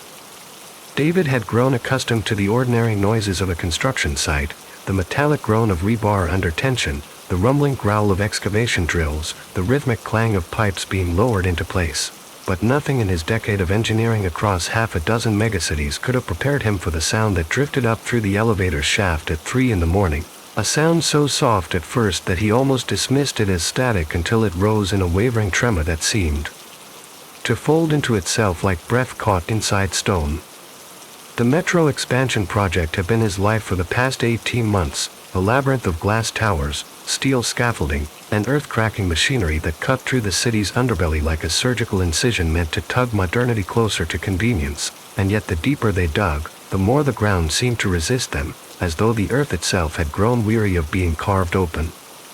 Tonight, the sensors had registered another unexplained tremor, a shallow vibration that pulsed through the bedrock in a strangely steady rhythm, and David was reviewing the data alone in the control booth when the intercom beside him crackled to life without warning, the speaker flaring with a burst of static that rose, fell, and then resolved into a low chanting that made every hair on his arms stand on end. It wasn't music, nor any language he recognized. The voices seemed layered, one harsh and guttural, another thin and wavering, and somewhere beneath them a third voice breathed in ragged gasps as though struggling under weight or heat, yet still participating in the chant with stubborn determination. David leaned toward the intercom, heart tightening as the chant swelled into a sound that reminded him of ancient prayer recordings, cadences shaped by mouths that belonged to a world before his. But before he could parse the rhythm, a deep, resonant growl rolled through the line, vibrating the metal casing of the intercom as though something enormous had exhaled directly into the wiring, and the sound was followed by a sharp clatter of equipment far below him, the unmistakable noise of tools being knocked over by something that moved with purpose rather than accident. He forced himself to speak, voice steady despite the chill threading through his spine. Unit 4, report status, but the only reply was another faint exhale, closer this time, carrying with it a rasp so dry it might have come from lungs coated in dust older than the city itself. The excavation crew had joked for weeks about the old bones beneath the metro line, spinning legends about buried cities and forgotten tunnels, but their humor had faltered once the drill bit punched through a surprisingly hollow chamber 2 days ago, revealing an underground void that no geological survey had predicted. A silence that swallowed the floodlights and sent technicians into uncomfortable quiet as though the darkness below wasn't empty but listening. David had tried to chalk it up to the usual anxieties of night shifts, yet even he couldn't deny that the crew had moved differently since then, more cautious, more alert, looking over their shoulders as though expecting something to rise from the depth. Now, listening to the intercom, he felt the same dread settling over him, a slow, cold certainty that the hollow chamber wasn't just part of the earth, it was part of something that had been waiting within it. The chant shifted again, slowing until each syllable felt stretched across a great distance, forming shapes that scraped against the edges of language but remained stubbornly alien, and then the voices stopped abruptly, swallowed by a silence so thick David reflexively held his breath. For a long moment, he heard nothing, just the faint hum of overhead lights, until, from far below, deep within the shaft, a sound rose like stone sliding over stone, followed by a low moan that vibrated through the concrete under his boots. He gripped the console to steady himself, an irrational part of him imagining something enormous shifting its weight in a cavern carved long before his project, something thin-skinned and bone-bright and patient with the kind of patience only things abandoned by time possess. Before he could reach for the emergency comm line, a final whisper drifted through the intercom, clear enough to pierce the static and coil itself around his nerves, a single phrase spoken in a voice that was neither mechanical nor entirely human, a voice that seemed to remember him, or recognize him, or claim him. And though he didn't understand the words, he understood the message. The earth below was not empty. It was inhabited. And whatever lived in it had just noticed the city above. David descended into the shaft long before the rest of the crew arrived, the service elevator rattling around him like an old metal lung exhaling each time it dropped another meter into the dark, and as he gripped the rail he kept replaying the intercom chant in his mind, its rhythm looping through him with an uncomfortable familiarity, like a childhood lullaby whose meaning he'd forgotten but whose melody still lived inside his bones. The deeper he went, the more the world above seemed to evaporate, replaced by a damp, mineral heaviness that clung to his skin. The warm neon hum of the city gave way to the cold, trembling echo of subterranean chambers, and the walls themselves seemed to pulse faintly, like the earth was trying to warn him about what hid in its oldest hollows. By the time he stepped out onto the excavation platform, the floodlights overhead flickered weakly against the cavern's jagged expanse, revealing scaffolding that looked suddenly fragile, dwarfed by stone that rose around him like ribs of some impossibly ancient beast. Tools lay scattered across the ground exactly where the intercom noises had suggested, wrenches toppled, cables pulled taut in the wrong direction, dust sprayed across the floor in strange arcs that suggested not clumsy human footsteps but something that moved in low, sweeping patterns, as though gliding rather than walking. David crouched and brushed the dust with his gloved hand, feeling a faint tremor under the surface, a soft, rhythmic thudding like a heartbeat transmitted through stone, and when he lifted his hand, the dust clung to his palm longer than it should have, as though magnetized by something he could not see. He activated his headset and called for the night crew again, but the channel only replied with static that rose and fell in distorted waves, forming brief intervals of sound that almost shaped themselves into syllables before dissolving, as if the voices below were trying to speak through the system but couldn't quite breach the line. As he walked deeper into the hollow chamber, the acoustics shifted subtly, catching his breath and returning it to him in slow, stretched-out echoes that sounded too distant to be his own, and then he heard it, beneath the static, beneath the tremors, beneath the groan of cooling machinery, a soft, rapid scraping, like fingernails dragging along limestone in a desperate attempt to communicate, followed by a low moan that was not filled with rage or threat but with warning, a sound so mournful he stopped walking without thinking. Lights flickered again, and in that brief pulse of brightness he saw new markings on the rock wall, deep indentations, not carved by tools but pressed in by something with narrow hands and long digits, markings grouped together in clusters that resembled pictographs, crude but intentional, like messages left by a people who had forgotten writing but remembered the urgency of leaving behind their fear. He traced one of the symbols with a trembling finger and felt a strange warmth radiating from the rock, as though whatever made the marks had done so recently. Then the headset crackled sharply, louder than before, and a voice, thin, shaking, barely held together, broke through for a single second. "David, leave," followed by a sharp inhale that sounded like someone being dragged away from the mic, and the channel collapsed into silence. David's hands went cold. No one on his team should have been this deep. No one should have been near a radio line that connected to the old tunnel section, and yet the voice had been unmistakably human, unmistakably terrified. He turned toward the lower passage where the chamber narrowed into a tunnel the excavation team hadn't breached officially but had accidentally exposed when the drill punched too far. The air that drifted from that opening was warmer than the surrounding cavern, carrying with it the faint smell of something organic and ancient, like moss growing on bone.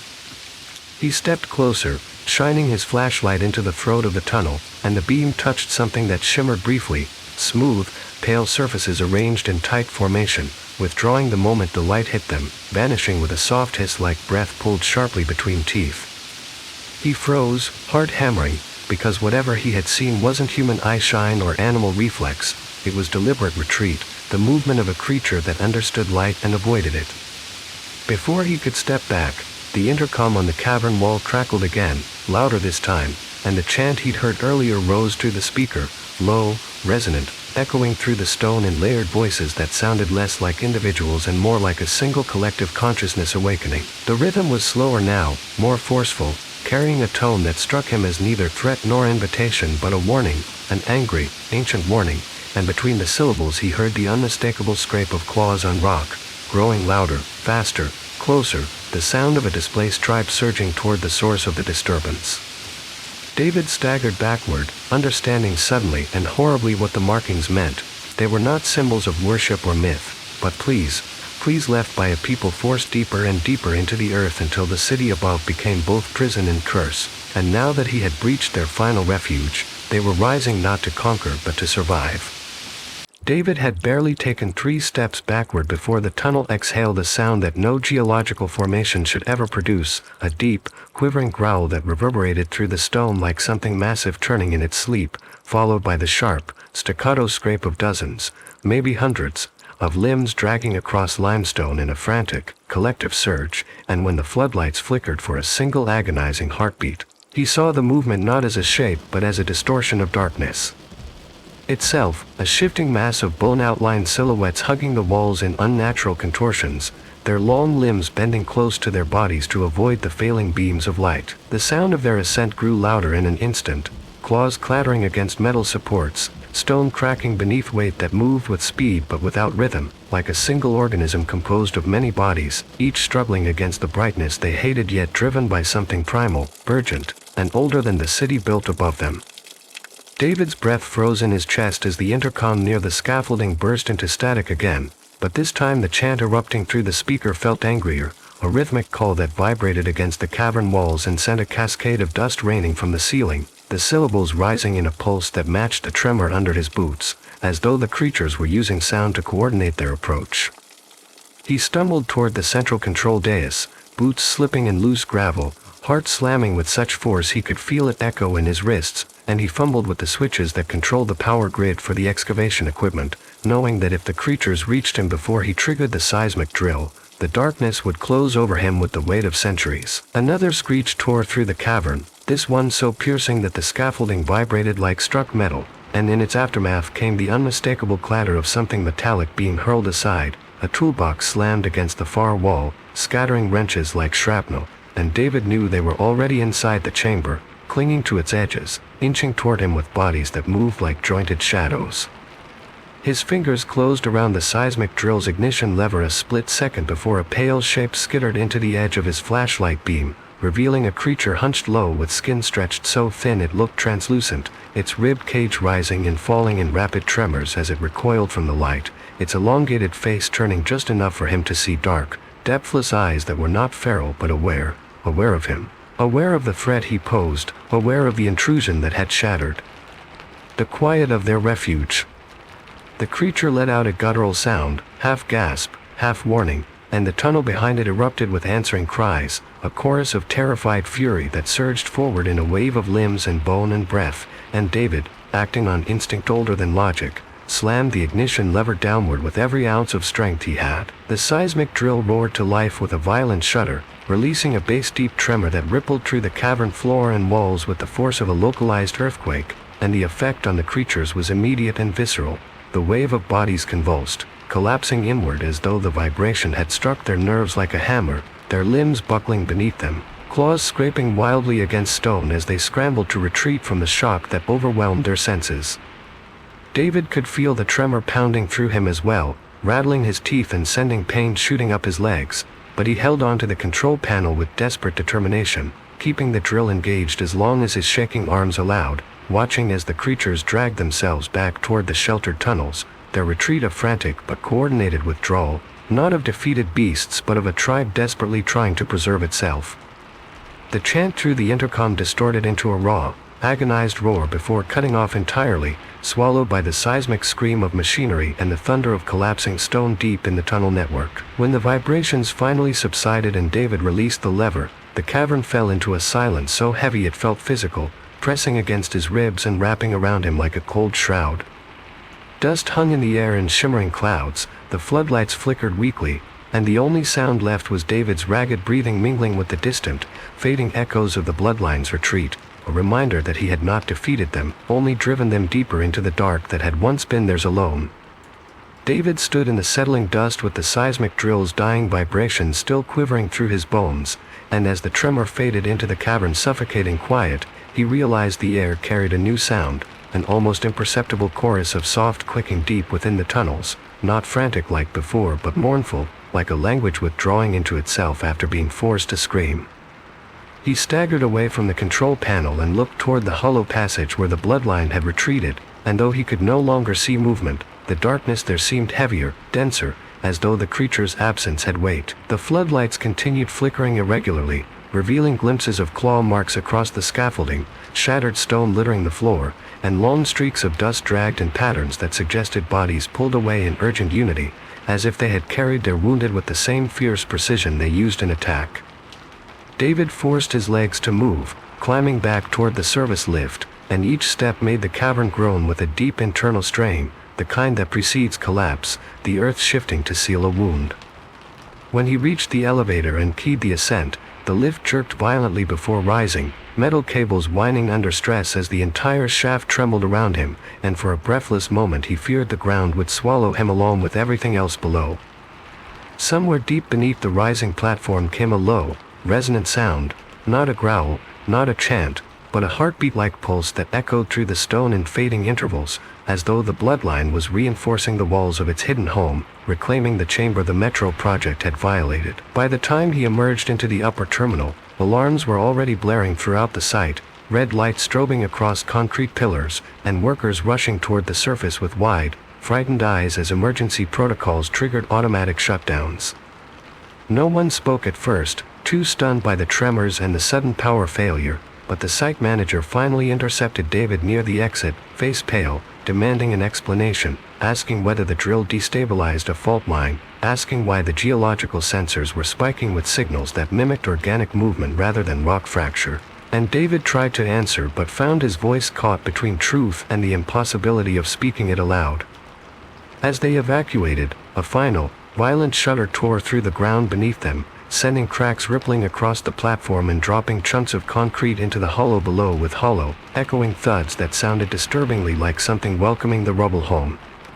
The collapse deepened with a roar like thunder trapped under the earth, and as dust geysered up through ventilation shafts, the entire team scrambled into the open air just as the access tunnels behind them caved in, sealing the undercroft in a plume of choking smoke. Reporters crowded outside within hours, demanding statements about the geological anomaly, and government officials arrived before dawn with curt orders, sealing the site behind heavy metal barriers while issuing a press release claiming the collapse was the result of a previously undetected cavern void, a natural hazard, unfortunate but explainable. David knew better. The tremors had not come from passive stone, and the collapse had not been a mindless reaction but something closer to instinct, a defensive recoil from a wounded species defending the last of its sanctuary. In the days that followed, he was quietly transferred to a remote urban planning office away from active fieldwork, no questions asked, no explanations offered, as though the project managers feared he might accidentally speak the truth even without intending to. At night, when the city outside his apartment vibrated with the distant hum of traffic and construction, he sometimes pressed his ear to the floor, half ashamed of himself for listening, half terrified of what he might hear, and more than once he caught faint tremors, gentle, rhythmic, almost like a language spoken too low for human ears, drifting through the infrastructure of the city. And on the final night before the new metro line opened to the public, he stood alone on the empty platform as the system powered on for testing, and through the low mechanical hum he heard another frequency interwoven with the city's soundtrack, an infrasound pulse that resonated in his teeth and the back of his skull, followed by a whisper carried through the tunnels with a clarity no human voice should have possessed at that distance. "We remember." David stood on the newly completed metro platform with the heaviness of someone who had seen too much and spoken too little, the hum of the city filtering through the station walls like the steady breathing of an organism waking from uneasy sleep, and as the first test train pulled in with a muted screech of metal against metal, he felt a pressure beneath his feet, a low tremor, subtle but intentional, the kind that doesn't come from machinery but from something alive adjusting to a disturbance. The platform lights flickered in a smooth, wave-like pattern that engineers would blame on a voltage spike, yet David felt the shift in the air, an almost electric thinning that made the hair on his arms lift as if brushed by unseen fingers reaching up from depths the city chose not to acknowledge. He paced toward the far end of the empty platform, every step echoing longer than it should have, each reverberation swallowed unevenly by the walls as though parts of the station resonated differently, carrying sound downward into spaces mapped only in rumors and forgotten excavation logs. When the intercom crackled overhead with the automated announcement, "Testing sequence commencing," its sterile voice layered strangely with another vibration beneath it, a low-frequency rumble too smooth to be static and too rhythmic to be coincidence, a sound that pressed against the bones of his face more than his ears. He stopped near a maintenance grate where warm air sighed upward in faint, unsteady bursts, and he crouched, pressing his palm flat against the metal. Instantly a dull, pulsing throb climbed into his hand, into his wrist, into the soft tissue behind his sternum, and in the overlapping waves he recognized the pattern he had heard deep in the undercroft, the pulse of a tribe that communicated through earth instead of language. The train's idle hum wavered under the interference, and for a moment the overhead lights dimmed as though bowing to an older rhythm, one that predated rails and wires and the concrete labyrinth the city had built to forget what lay beneath. David whispered into the grate without intending to, "I know you're still there," and the air held its breath, as if the station itself waited for a response. It came not in words but in a subtle tightening of the tremor under his hand, a brief, coordinated set of pulses spaced in a pattern he could not fully translate yet understood instinctively as acknowledgement, not threat. It felt like a reminder, a presence reclaiming its truth in the city's bones. Then, through the tunnels, a deeper vibration rolled forward like a wave, soft but immense, followed by a whisper that did not move through the air but seemed to bloom inside his mind, ancient and resonant and impossibly clear. "We endure."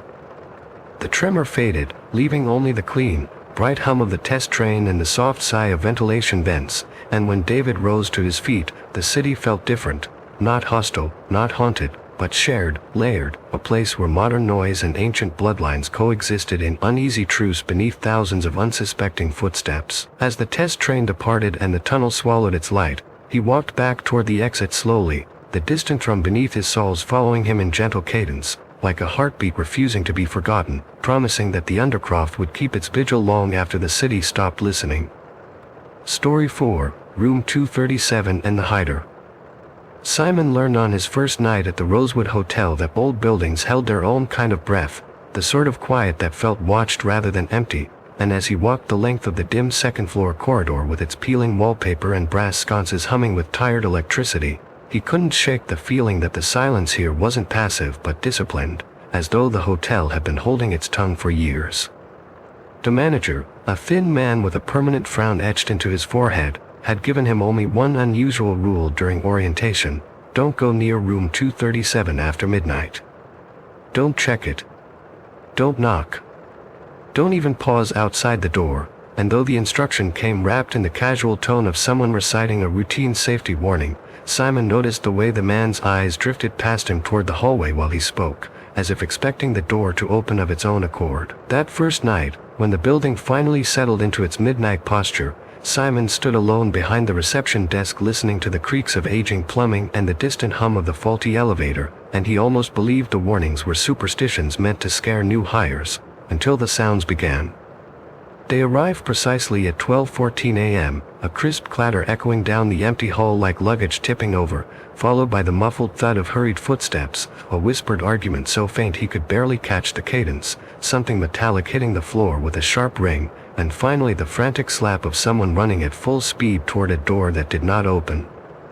Simon stared at the security monitor trained on the second floor and saw nothing, no figures, no movement, just an empty corridor bathed in amber light as the sequence of noises repeated in the exact same order, again at 12:19, again at 12:24, each loop identical down to the timing of the key hitting what he assumed must be carpet but rang like tile. His rational mind reached for explanations: old pipes mimicking rhythm, audio bleed from another floor, someone playing a prank on the new guy, but Rosewood's halls were too quiet for coincidences, and the sounds carried the unmistakable weight of real bodies, real panic, real breath.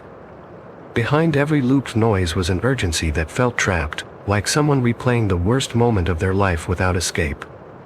When Simon stepped into the hallway to investigate, the air felt denser, charged with old fear, and as he passed the series of numbered doors, he noticed that room 237's brass plate seemed cleaner than the others, as though someone polished it every night despite the room being permanently out of service. He felt a pulse of cold air slip under the door as though the room exhaled onto his ankles, and the hair on his arms prickled violently. The sound ceased instantly, as if they sensed him there. The silence that followed wasn't relief, it was attention. And in that silence, Simon realized the rule wasn't meant to protect the hotel. It was meant to protect him from becoming part of the loop that room 237 had not yet finished telling. By the third night, Simon no longer needed to check the clock because the building itself seemed to tense before the sounds began, the air tightening like a held breath as 12:14 approached, and he would feel it in the soles of his shoes, the faintest vibration through the old wooden floorboards, before the luggage toppled in the empty corridor above him with the same crisp thud as before, followed by the whispered argument where only single syllables survived, broken by fear, then the metallic clink of a key striking the ground, and finally the desperate footfalls running with the unmistakable cadence of someone fleeing for their life, all of it looping in perfect, suffocating repetition. Each night the audio bled a little clearer, like an old tape recapturing its memory, and Simon found himself leaning closer to the monitors, straining to catch fragments buried in the static, names half-formed, breaths hitching, a woman gasping, please, as though begging someone to stop the inevitable. His instincts told him to look away, obey the rule, pretend nothing was wrong, but the loops gnawed at his nerves with a precision that felt strangely personal, and on the fifth night, when the argument repeated for the third time in an hour, he heard something new threaded through the whispers, his own name, not loud, not distinct, but unmistakably shaped like a plea, Simon, spoken in a voice he had never heard yet recognized instantly, the way one recognizes footsteps in a dream. Panic jolted through him so sharply he had to grip the counter for balance, but the sound kept replaying, softer each time, as though someone trapped in that loop was calling to him through the layers of repetition. He began researching during daytime hours, searching through old staff logs, missing person bulletins, and maintenance reports until he found a yellowed notebook wedged behind a filing cabinet, its cover warped by moisture and its pages filled with tight, frantic handwriting from a night guard named Ellis who had worked at Rosewood decades before. The entries grew increasingly disordered, but one phrase repeated often enough to freeze Simon's blood. "The sounds aren't echoes, they're intentions. Someone is trying to hide something in room 237, and the loop is the hiding." Ellis described the same noises Simon heard, the same timing, the same sense of a panicked body retracing its final minutes, and the final entry ended abruptly in smeared ink, as though the pen had been snatched from the writer's hand mid-sentence. Simon read the lines over and over, piecing together the implication. The sounds didn't belong to a victim seeking help, but to a murderer replaying the moment he hid a body beneath the floorboards, trapped forever in the adrenaline of concealment. That night, as the loop began once more, Simon stood at the foot of the stairs, listening with his pulse hammering in his throat, realizing the sequence had changed again. The footsteps were slower, heavier, as though the person running was no longer fleeing but searching, and the faint clatter of the key didn't hit carpet anymore but something harder, sharper, almost like metal brushing his own name tag. When the final desperate sprint echoed down the hall, it didn't veer toward room 237 like before. It veered toward the stairwell where Simon stood rooted in place, unable to move as the invisible runner approached with breathless urgency, the final frantic exhale stopping inches from where he stood, pressing cold air against his face. And then, in the heavy, listening silence that followed, he realized the loop was no longer repeating its old pattern. It was adjusting to his presence, learning him, pulling him closer to the door he had sworn not to open. By the time the seventh night arrived, Simon felt as though the hotel had begun rearranging itself around him, subtly tightening its corridors, deepening its shadows, and pulling his attention toward room 237 with the insistence of a whispered dare, and although he told himself repeatedly that he would not break the rule, he still found his steps drifting toward the second-floor landing as midnight approached, drawn by the rhythmic repetition of the loop like someone hypnotized by a familiar psalm. When the sequence began, it felt different, heavier, slower, weighted with a tension that made the wooden banister beneath his hand vibrate faintly, and Simon climbed the last step with a dread that felt like déjà vu, an intuition that he had walked this hallway before even though he knew he hadn't. The luggage thudded somewhere ahead, the muffled voices erupted into the same clipped argument, but the breath behind the whispers had changed. It wasn't panic now but strained, the tight, ragged breathing of someone crouching low, gripping something heavy, trying to move quietly while adrenaline twisted their thoughts into frantic shards. As Simon approached the dim section of hallway where the shadows seemed to pool like water, he noticed something he hadn't seen before, a faint scuff mark on the floor, right outside room 237, a long, dark gash dragged in a half-circle, as though furniture had been shoved violently across the boards. The sight rooted him in place, and he slowly knelt, running his fingers across the indentation. The wood felt unnervingly warm, and beneath the surface he felt a faint tremor, a throb almost like a heartbeat, as if something beneath the floor had pressed upward not long ago. The loop repeated, the argument rising again, the key clinking, but now the sound of running shifted unexpectedly. The footsteps didn't sprint toward the exit, they staggered, scraping and stumbling as though dragging something heavy, and Simon realized with a cold shock that the loop wasn't depicting a chase, it was reenacting a concealment. He remembered the journal entry from Ellis. The loop isn't the killing, it's the hiding. He's reliving the hiding. Simon's breath caught as a soft, rhythmic scraping began beneath his knees, faint at first but growing clearer with each passing second, a desperate, frantic sweep of something pushing against the underside of the floorboards, like fingers clawing upward through dust and wood, and Simon jerked back with a strangled gasp, staring at the floor as the scraping paused, listening, then resumed with renewed urgency. He stumbled to his feet, pressing against the wall for balance, and the air around him seemed to pulse with the weight of someone's terror. He could almost feel the imprint of a body crawling, shoving, pulling itself across this very spot years ago in a frantic attempt to hide the truth in the only place it had left to bury the evidence. A faint groan escaped from beneath the boards, a low, breathy sound thick with exertion, and then the loop above him shifted again. The footsteps in the hall were no longer frantic but pacing, as though the unseen figure was circling the room, checking for witnesses, making sure everything was concealed. Without thinking, Simon pressed his ear to the floor, and instantly the vibrations surged into his skull. Frantic digging, wood splintering, a stifled breath on the edge of a sob, and layered beneath it all, a soft feminine voice repeating something in a barely audible murmur, a plea too faint to fully grasp but clear enough in intention. "Find me. Please find me." Simon recoiled, scrambling backward just as the lights flickered and a chill swept through the hallway, and for a moment he felt as though someone stood directly behind him, breath touching the back of his neck, watching to see whether he would finally open the door that trapped both victim and murderer inside a never-ending loop. But when he turned around, the hallway was empty, the silence taut and listening, and yet he couldn't shake the sensation that the floor beneath his feet was not done speaking, that the truth buried under room 237 was pushing harder each night, desperate to be found before the loop consumed someone new, and the next name it spoke would be his. Simon had promised himself he wouldn't break the rule, that no matter how loud the loops grew or how clearly they shaped his name in the dark, he would keep his distance from room 237, but promises in Rosewood did not hold under pressure, and on the 9th night, when the building seemed to inhale around him as the clock struck 12:14, something inside him slipped, some thin filament of restraint snapped quietly, leaving him walking down the second-floor hallway with a numb kind of purpose, as if every footstep were guided not by his will but by the building's long-starved memory.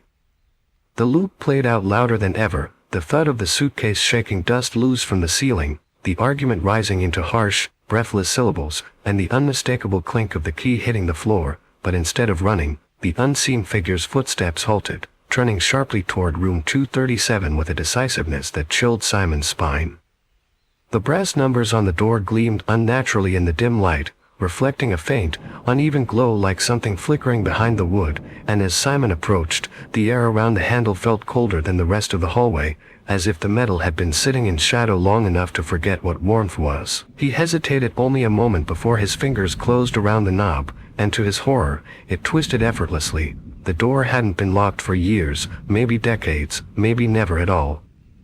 The room beyond was dark but not empty. The darkness felt solid, almost textured, like a thick curtain hanging over a scene waiting to be revealed, and when Simon stepped inside, the air shifted in a way that made every inch of his skin tighten, a quiet so absolute it felt purposeful, rehearsed, like the silence that falls after a confession no one heard. He scanned the room with his flashlight, an unmade bed, a toppled chair, wallpaper peeling in long curls, dust thick enough to drink sound, but nothing moved, nothing breathed, nothing hinted at the violence Ellis's journal described. For a moment, Simon allowed himself to believe he had simply stepped into an abandoned room haunted only by old stories. Then the floorboards beneath his feet shuddered.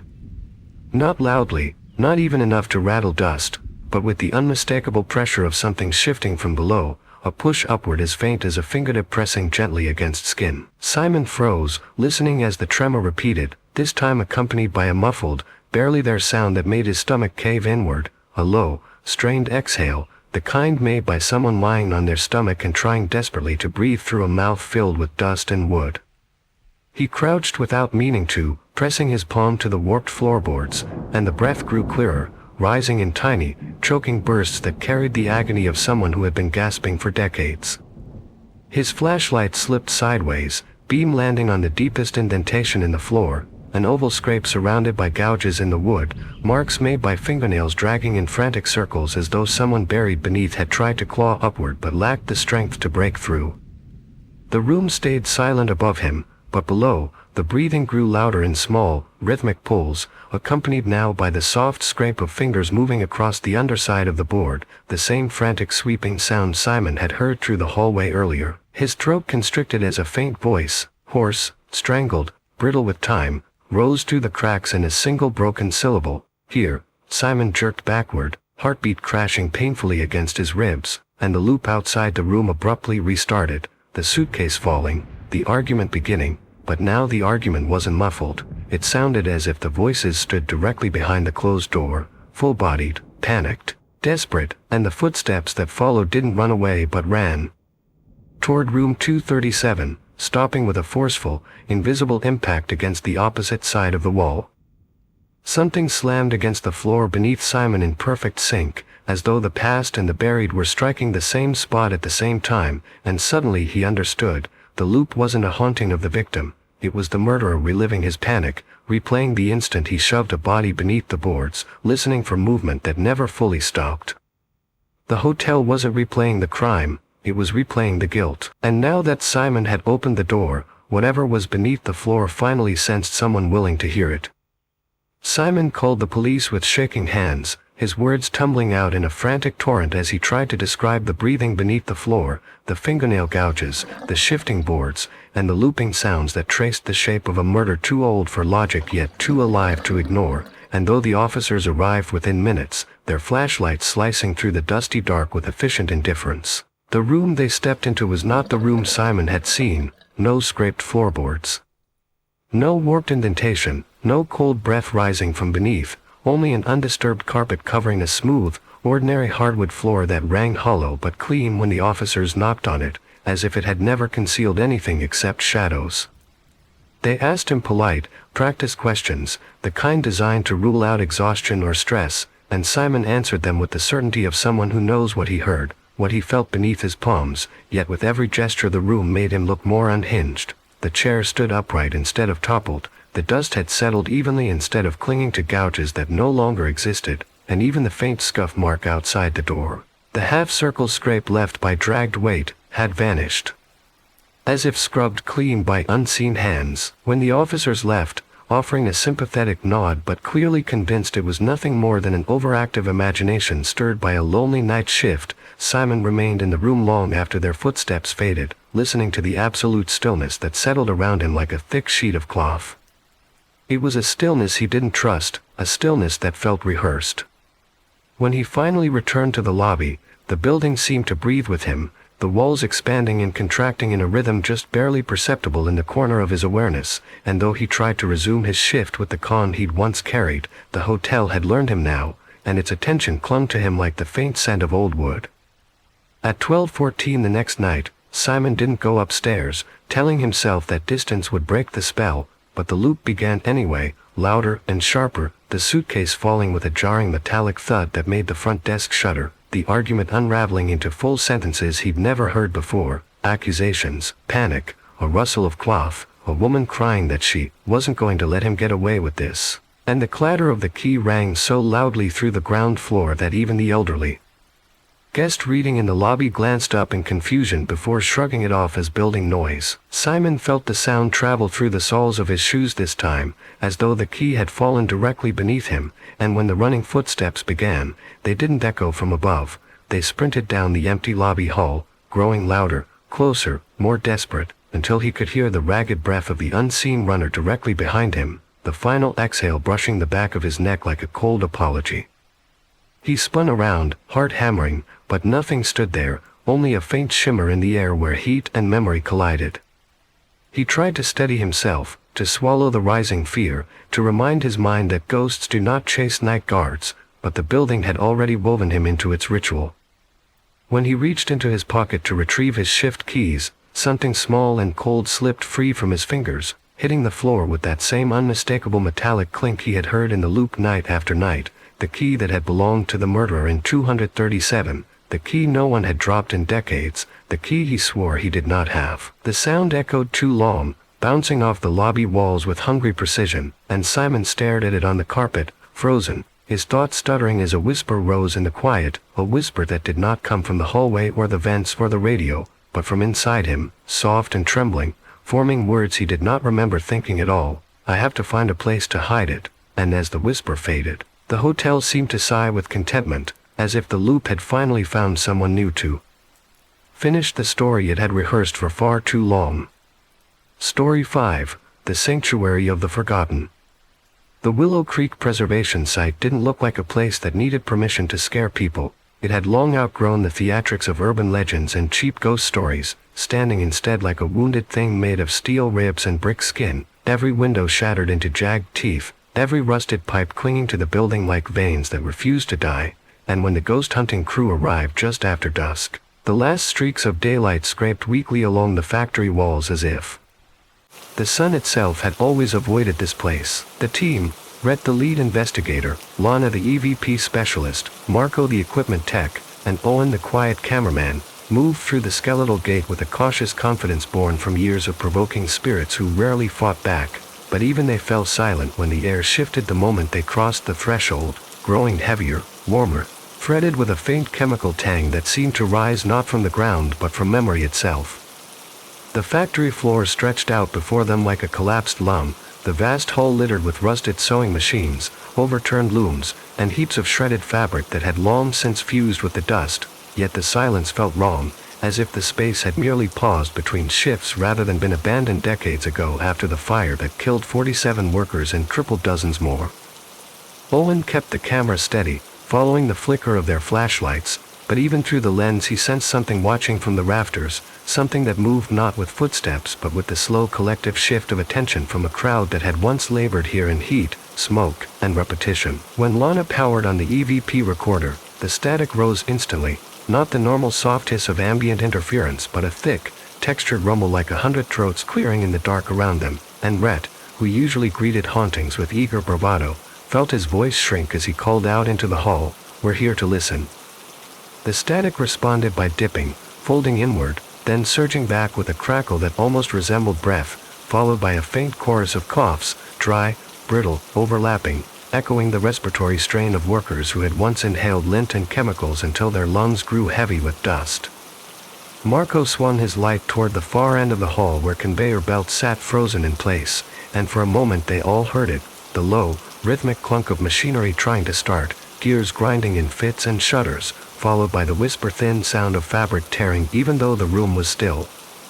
Owen swallowed hard but kept filming, catching on video the way scraps of cloth along the floor seemed to tremble as if stirred by footsteps no longer attached to bodies, each vibration so small it could have been dismissed as wind, except there was no wind in the factory, not with every window sealed in soot and time. The EVP recorder sputtered violently as Lana asked, "Is someone here with us?" And the static responded with a layered, stuttering groan that didn't belong to one voice but to many, rising and falling in uneven waves like workers grumbling through exhaustion, until one word surfaced briefly through the distortion, "working," spoken with such raw strain it felt less like communication and more like compulsion.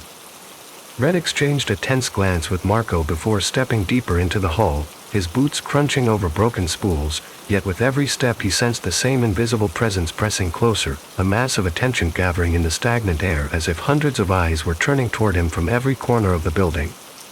When the EVP recorder spiked again, Lana nearly dropped it, the static cracked open like a seam splitting, revealing a faint but distinct roar beneath, voices overlapping, crying out, not in anger but in remembered panic, the desperate chorus of people who had once been trapped by heat and smoke while supervisors locked the exits to keep workers from fleeing their posts. Owen steadied the camera, breathing shallowly as the air around them thickened, warm as the breath of bodies packed too tightly into the same dying space, and for the first time in his career, Rhett whispered instead of shouting, "We're here to understand what happened."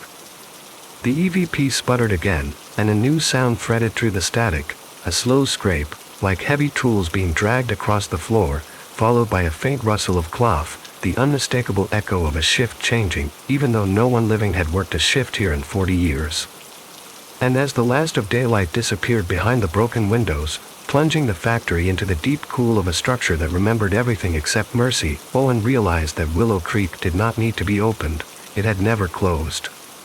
The deeper they walked into the Willow Creek factory, the more the air thickened with a kind of shared memory, the temperature rising in slow, suffocating degrees as if the building were quietly reheating the old misery trapped inside its brickwork, and by the time they reached the central processing hall, Owen's camera lens had begun to fog around the edges despite the cool autumn night outside, clouding with a humidity that smelled faintly of steam, sweat, and scorched fabric. Lana lifted the EVP recorder again, and this time the static didn't start as a hiss but as a jittering crush of overlapping frequencies, like hundreds of whispers trying to speak at once but tripping over each other, forming a dense electronic murmur that made her hands shake. Marco set down his EMF meter on an overturned loom, and the needle jumped so violently it smacked against the housing, registering fluctuations no electrical system in an abandoned factory should produce, and Rhett, usually drawn to the center of any disturbance, hesitated before raising his flashlight toward the catwalk above them. For a moment, the beam illuminated nothing but rusted rails, Then it caught the faintest quiver of motion, a ripple along the walkway like fabric shifting under invisible weight, and the EVP recorder instantly responded with a burst of harsh crackling that resolved into a chorus of hacking coughs so vivid they all flinched, the sound of lungs laboring against decades of dust and burning synthetic fibers. Rhett forced himself to speak into the growing cacophony, his voice trembling despite his attempt at authority. "We're here to document, to hear your story. What do you want us to understand?" And the static shuddered, fractured, then dipped low before rising into a new frequency, a deep mechanical rumble that vibrated through the soles of their boots. It was the unmistakable sound of the main conveyor line kicking on, the same line that, according to historical reports, had jammed during the fire 40 years earlier, trapping the workers when the emergency stop failed and the exit doors had been bolted to enforce productivity quotas. The sound grew louder, clearer, so realistic that the team turned in unison toward the conveyor even though they could see no movement on the rusted belt, and beneath the machinery rumble came a thin, tearing sound, fabric ripping under tension, over and over, as though hundreds of garments were being pulled apart by unseen hands still stuck in endless production. Lana pressed the recorder closer to her chest, breath caught as new sounds layered in, the rhythmic tapping of sewing machine pedals, the clicking of needles striking metal plates, the grunt of effort from bodies bent over their stations, noises rising with the conviction of a workforce that had never left its shift. Red tried again, more softly, "Do you know you're no longer trapped here?" And the EVP cut him off with a violent spike, a sharp shriek of interference that made every device in the room flicker, followed by a sudden, awful hush as if the building itself disapproved of the suggestion. Then, from the recorder, a single syllable emerged, low, monotone, spoken not by one voice but by many collapsing into one. "No." The sound hung in the air like a verdict. Marco stepped backward instinctively, bumping into a stack of rusted frames, and they all heard it, another voice rising from the static, softer, wetter, almost liquid in its exhaustion, whispering, "Not free. Never free." Owen tightened his grip on the camera as the floor beneath them vibrated again, this time in rhythm with the clunking of machinery, and he realized with growing nausea that the tremors matched the cadence of a production line, the stamping of fabric, the tightening of bolts, the hauling of heavy bales. The EVP flared once more, and the coughs returned, harsher, angrier, as if embers still burned in forgotten lungs, and behind the coughs came the faint sound of bodies shuffling, not walking but dragging, the exhausted movement of workers forced to stand too long without rest. Rhett swallowed hard, his bravado crumbling as he whispered, "They're still working," and Lana shook her head with a trembling breath, replying, "They never stopped." And the factory, as if confirming her, answered with a single, synchronized creak from every rusted machine in the hall, a metallic bowing of heads that felt like a mass acknowledgement of their presence, a silent announcement that they were now surrounded by a workforce that didn't want rescue, only witnesses. Rhett should have known the moment Lana unfolded the thin ritual cloth and set the small brass bowl at the center of the factory floor that Willow Creek would not respond to the language of release, because the air hardened instantly, thickening into something almost gritty that scraped the back of their throats with each breath, and even Owen, who had said almost nothing all night, muttered a hoarse warning that the place felt wrong, in a way none of their previous haunts had prepared them for. But the team pressed on, driven by habit, by hope, or perhaps by an arrogance born from every ghost that had fled their cameras before. Lana struck the tuning fork and let its pure, ringing note drift outward, but instead of dispersing into the cavernous hall, the sound bent, warped, folding in on itself until it came back to them as a distorted metallic jangle, like tools rattling in a worker's shaking hand. The EVP recorder responded violently, bursting into a static so dense it sounded like roaring wind, and beneath it rose a new sound, hundreds of voices inhaling at once, a staggered gasp of scorched lungs burning in memory. Marco read aloud from the cleansing script, voice trembling, "We offer you rest," but the moment the word rest escaped his mouth, the entire factory answered with a deep, wrenching groan that reverberated through every support beam, a sound that carried unmistakable refusal, as if the building itself clenched around that idea and spat it back. The EVP spiked again, this time erupting with layered cries, men shouting, women screaming, children crying in a single rising pitch, as though the entire workforce relived their final minutes simultaneously. Lana tried to shout over the noise, "We're trying to help you," but her words were swallowed by a violent chorus of coughing that filled the room with such force that Red instinctively covered his ears, the sound shredding through him like dry cloth tearing under strain.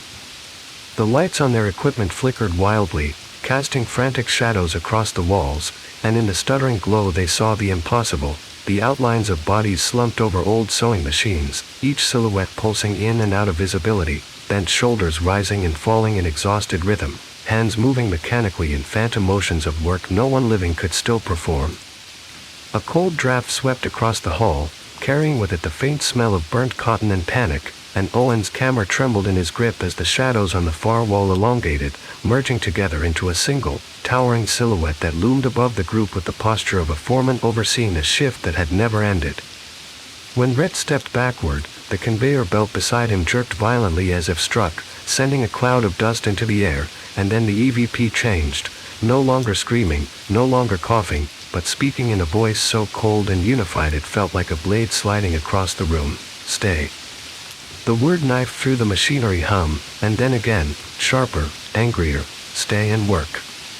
In the same instant, the brick wall to their left shuddered, a spiderweb of cracks splitting across its surface as if something immense were pushing from the other side, and before any of them could move, the wall gave way with a roar like collapsing thunder, sending bricks exploding across the factory floor. Lana screamed as rubble shattered around them, dust blinding their eyes, and Rhett grabbed her arm, dragging her away just as a sewing machine toppled from a collapsed platform above, crashing down exactly where she had been standing a second earlier. The EVP howled with the fury of 100 voices denied justice, denied breath, denied rest, and the factory erupted into chaos, machines rattling, belts slamming against rusted gears, scraps of cloth whipping in spirals through the hot, choking air, overlapping cries demanding labor, demanding witnesses, demanding that someone finally understand what it felt like to die earning wages they never lived to spend.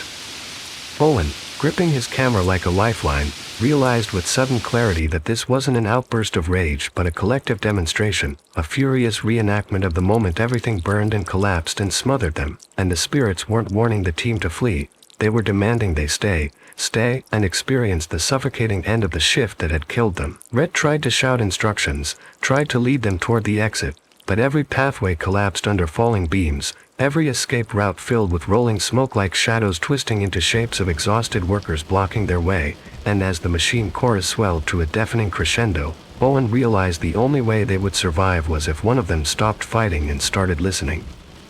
And Willow Creek, ancient, wounded, and humming with the heat of a shift that had never ended, leaned closer, tightening the noose of sound around them, waiting to decide whether tonight the factory would add 4 more workers to its everlasting roster. The collapse scattered them like workers fleeing an explosion, each of them disoriented, coughing, eyes streaming from the thick dust that swirled in the air with the suffocating heat of a fire that hadn't burned in decades but somehow still lived here, pulsing through the rafters like a remembered fever. Rhett dragged Lana behind an overturned loom while Marco scrambled blindly toward the far end of the hall, shouting their names with a panic that cracked in the middle like a snapped thread.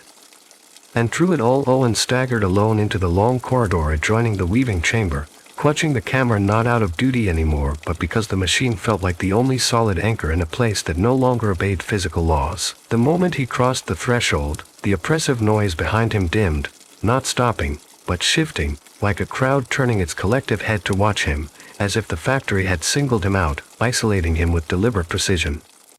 The corridor stretched impossibly long, the hanging bulbs swaying gently with no wind to move them, their lights slanting across the walls where faded production charts and safety posters curled at the edges like paper shrinking from heat. As he walked, the EVP recorder clipped to his belt sparked with static that rose and fell in rhythmic pulses, almost like breath syncing with his own.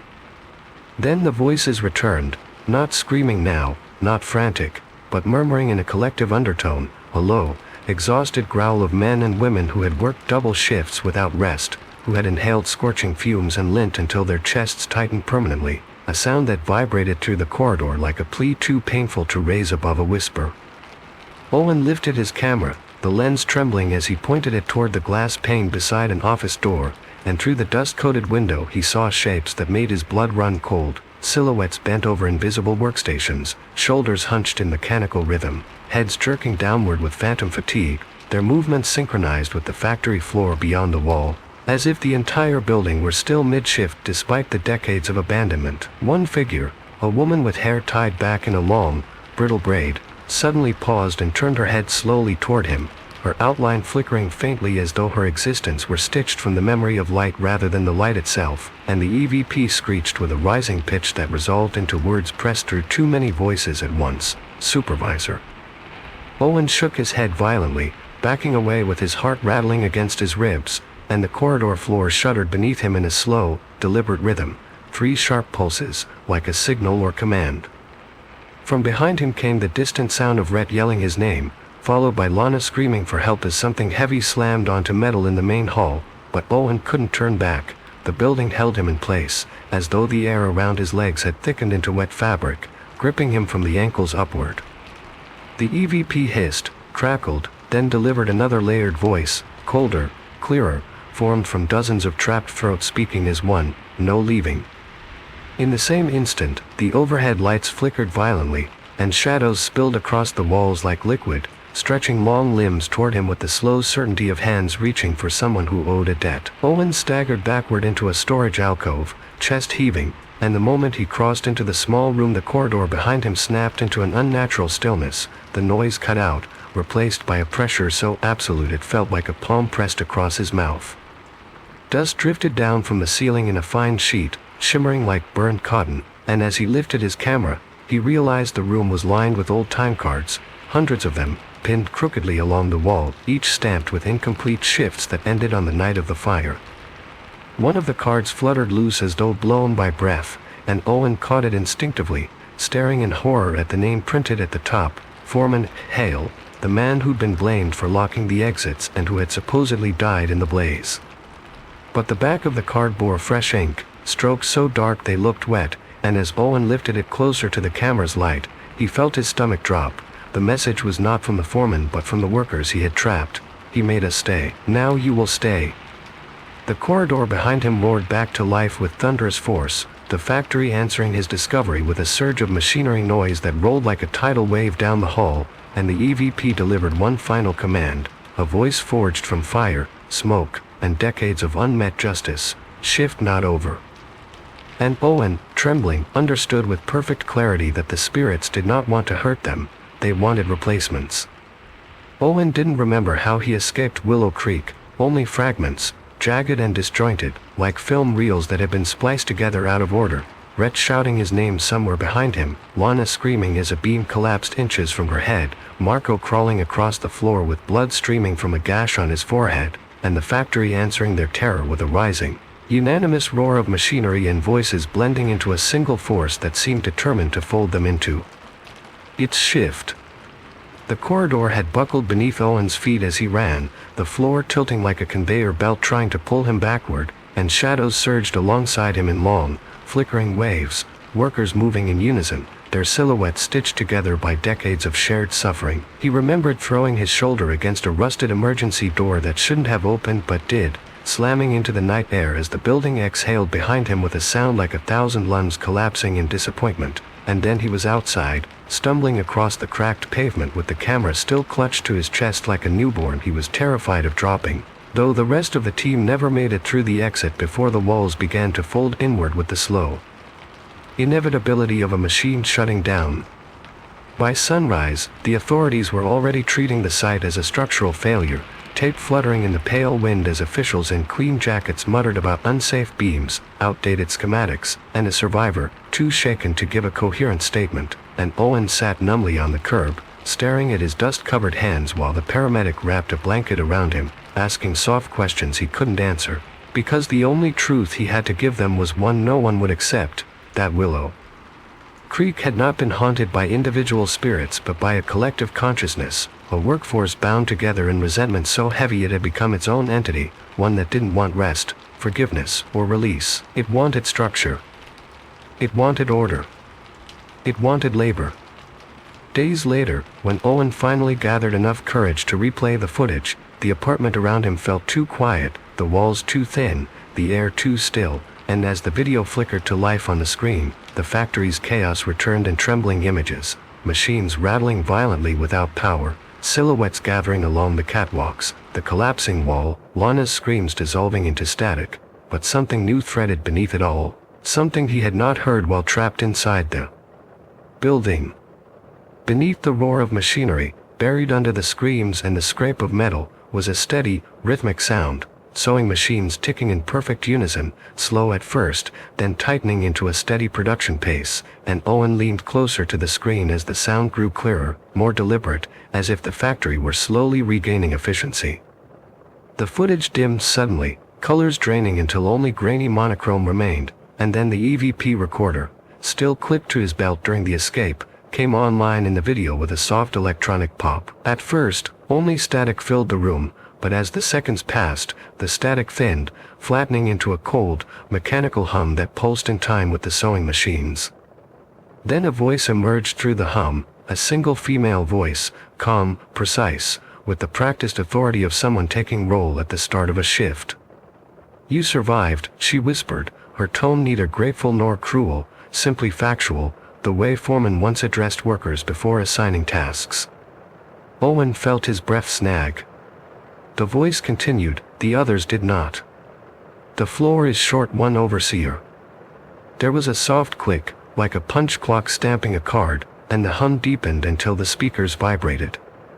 "You will supervise the next shift," the voice breathed, so close it felt spoken directly into his ear, and then, with a chilling softness that made his hands turn to ice, she added, "Welcome to Willow Creek, Owen. We've been waiting for someone like you." The video ended abruptly, screen going black, but the sewing machine rhythm did not stop. It continued faintly, impossibly, from somewhere inside his apartment, ticking with patient consistency, as if the factory had already begun building itself again around him, waiting for his orders. "If you're still awake, still with me in this dim corner of the night, then you've walked farther than most. You've crossed fields where the soil moves on its own, wandered tunnels older than language, stood outside a door that should never open, and heard machines humming long after their fires died out. Maybe the darkness feels a little different now, heavier, closer, more familiar. That's the way of stories told after midnight. They follow you, quiet as breath on your neck, patient as footsteps in an empty hallway. They remember you. And sometimes they ask to be remembered in return. As you drift back toward the world of light, your room, your bed, the thin glow under the door, carry this with you. Not every haunting is a curse, not every whisper is a warning, and not every shadow means you harm. Some linger because they were never given permission to leave. Some simply want to be heard. If the night feels longer than usual, if a sound repeats itself when it shouldn't, if the floor creaks beneath someone who isn't there, don't be afraid. Not yet. Just listen. The dark is closing its hand again, folding every story back into itself. Sleep if you can. And if you can't, come back tomorrow night. I'll be here, keeping the light low and the door unlocked, telling stories to whoever wanders in from the quiet.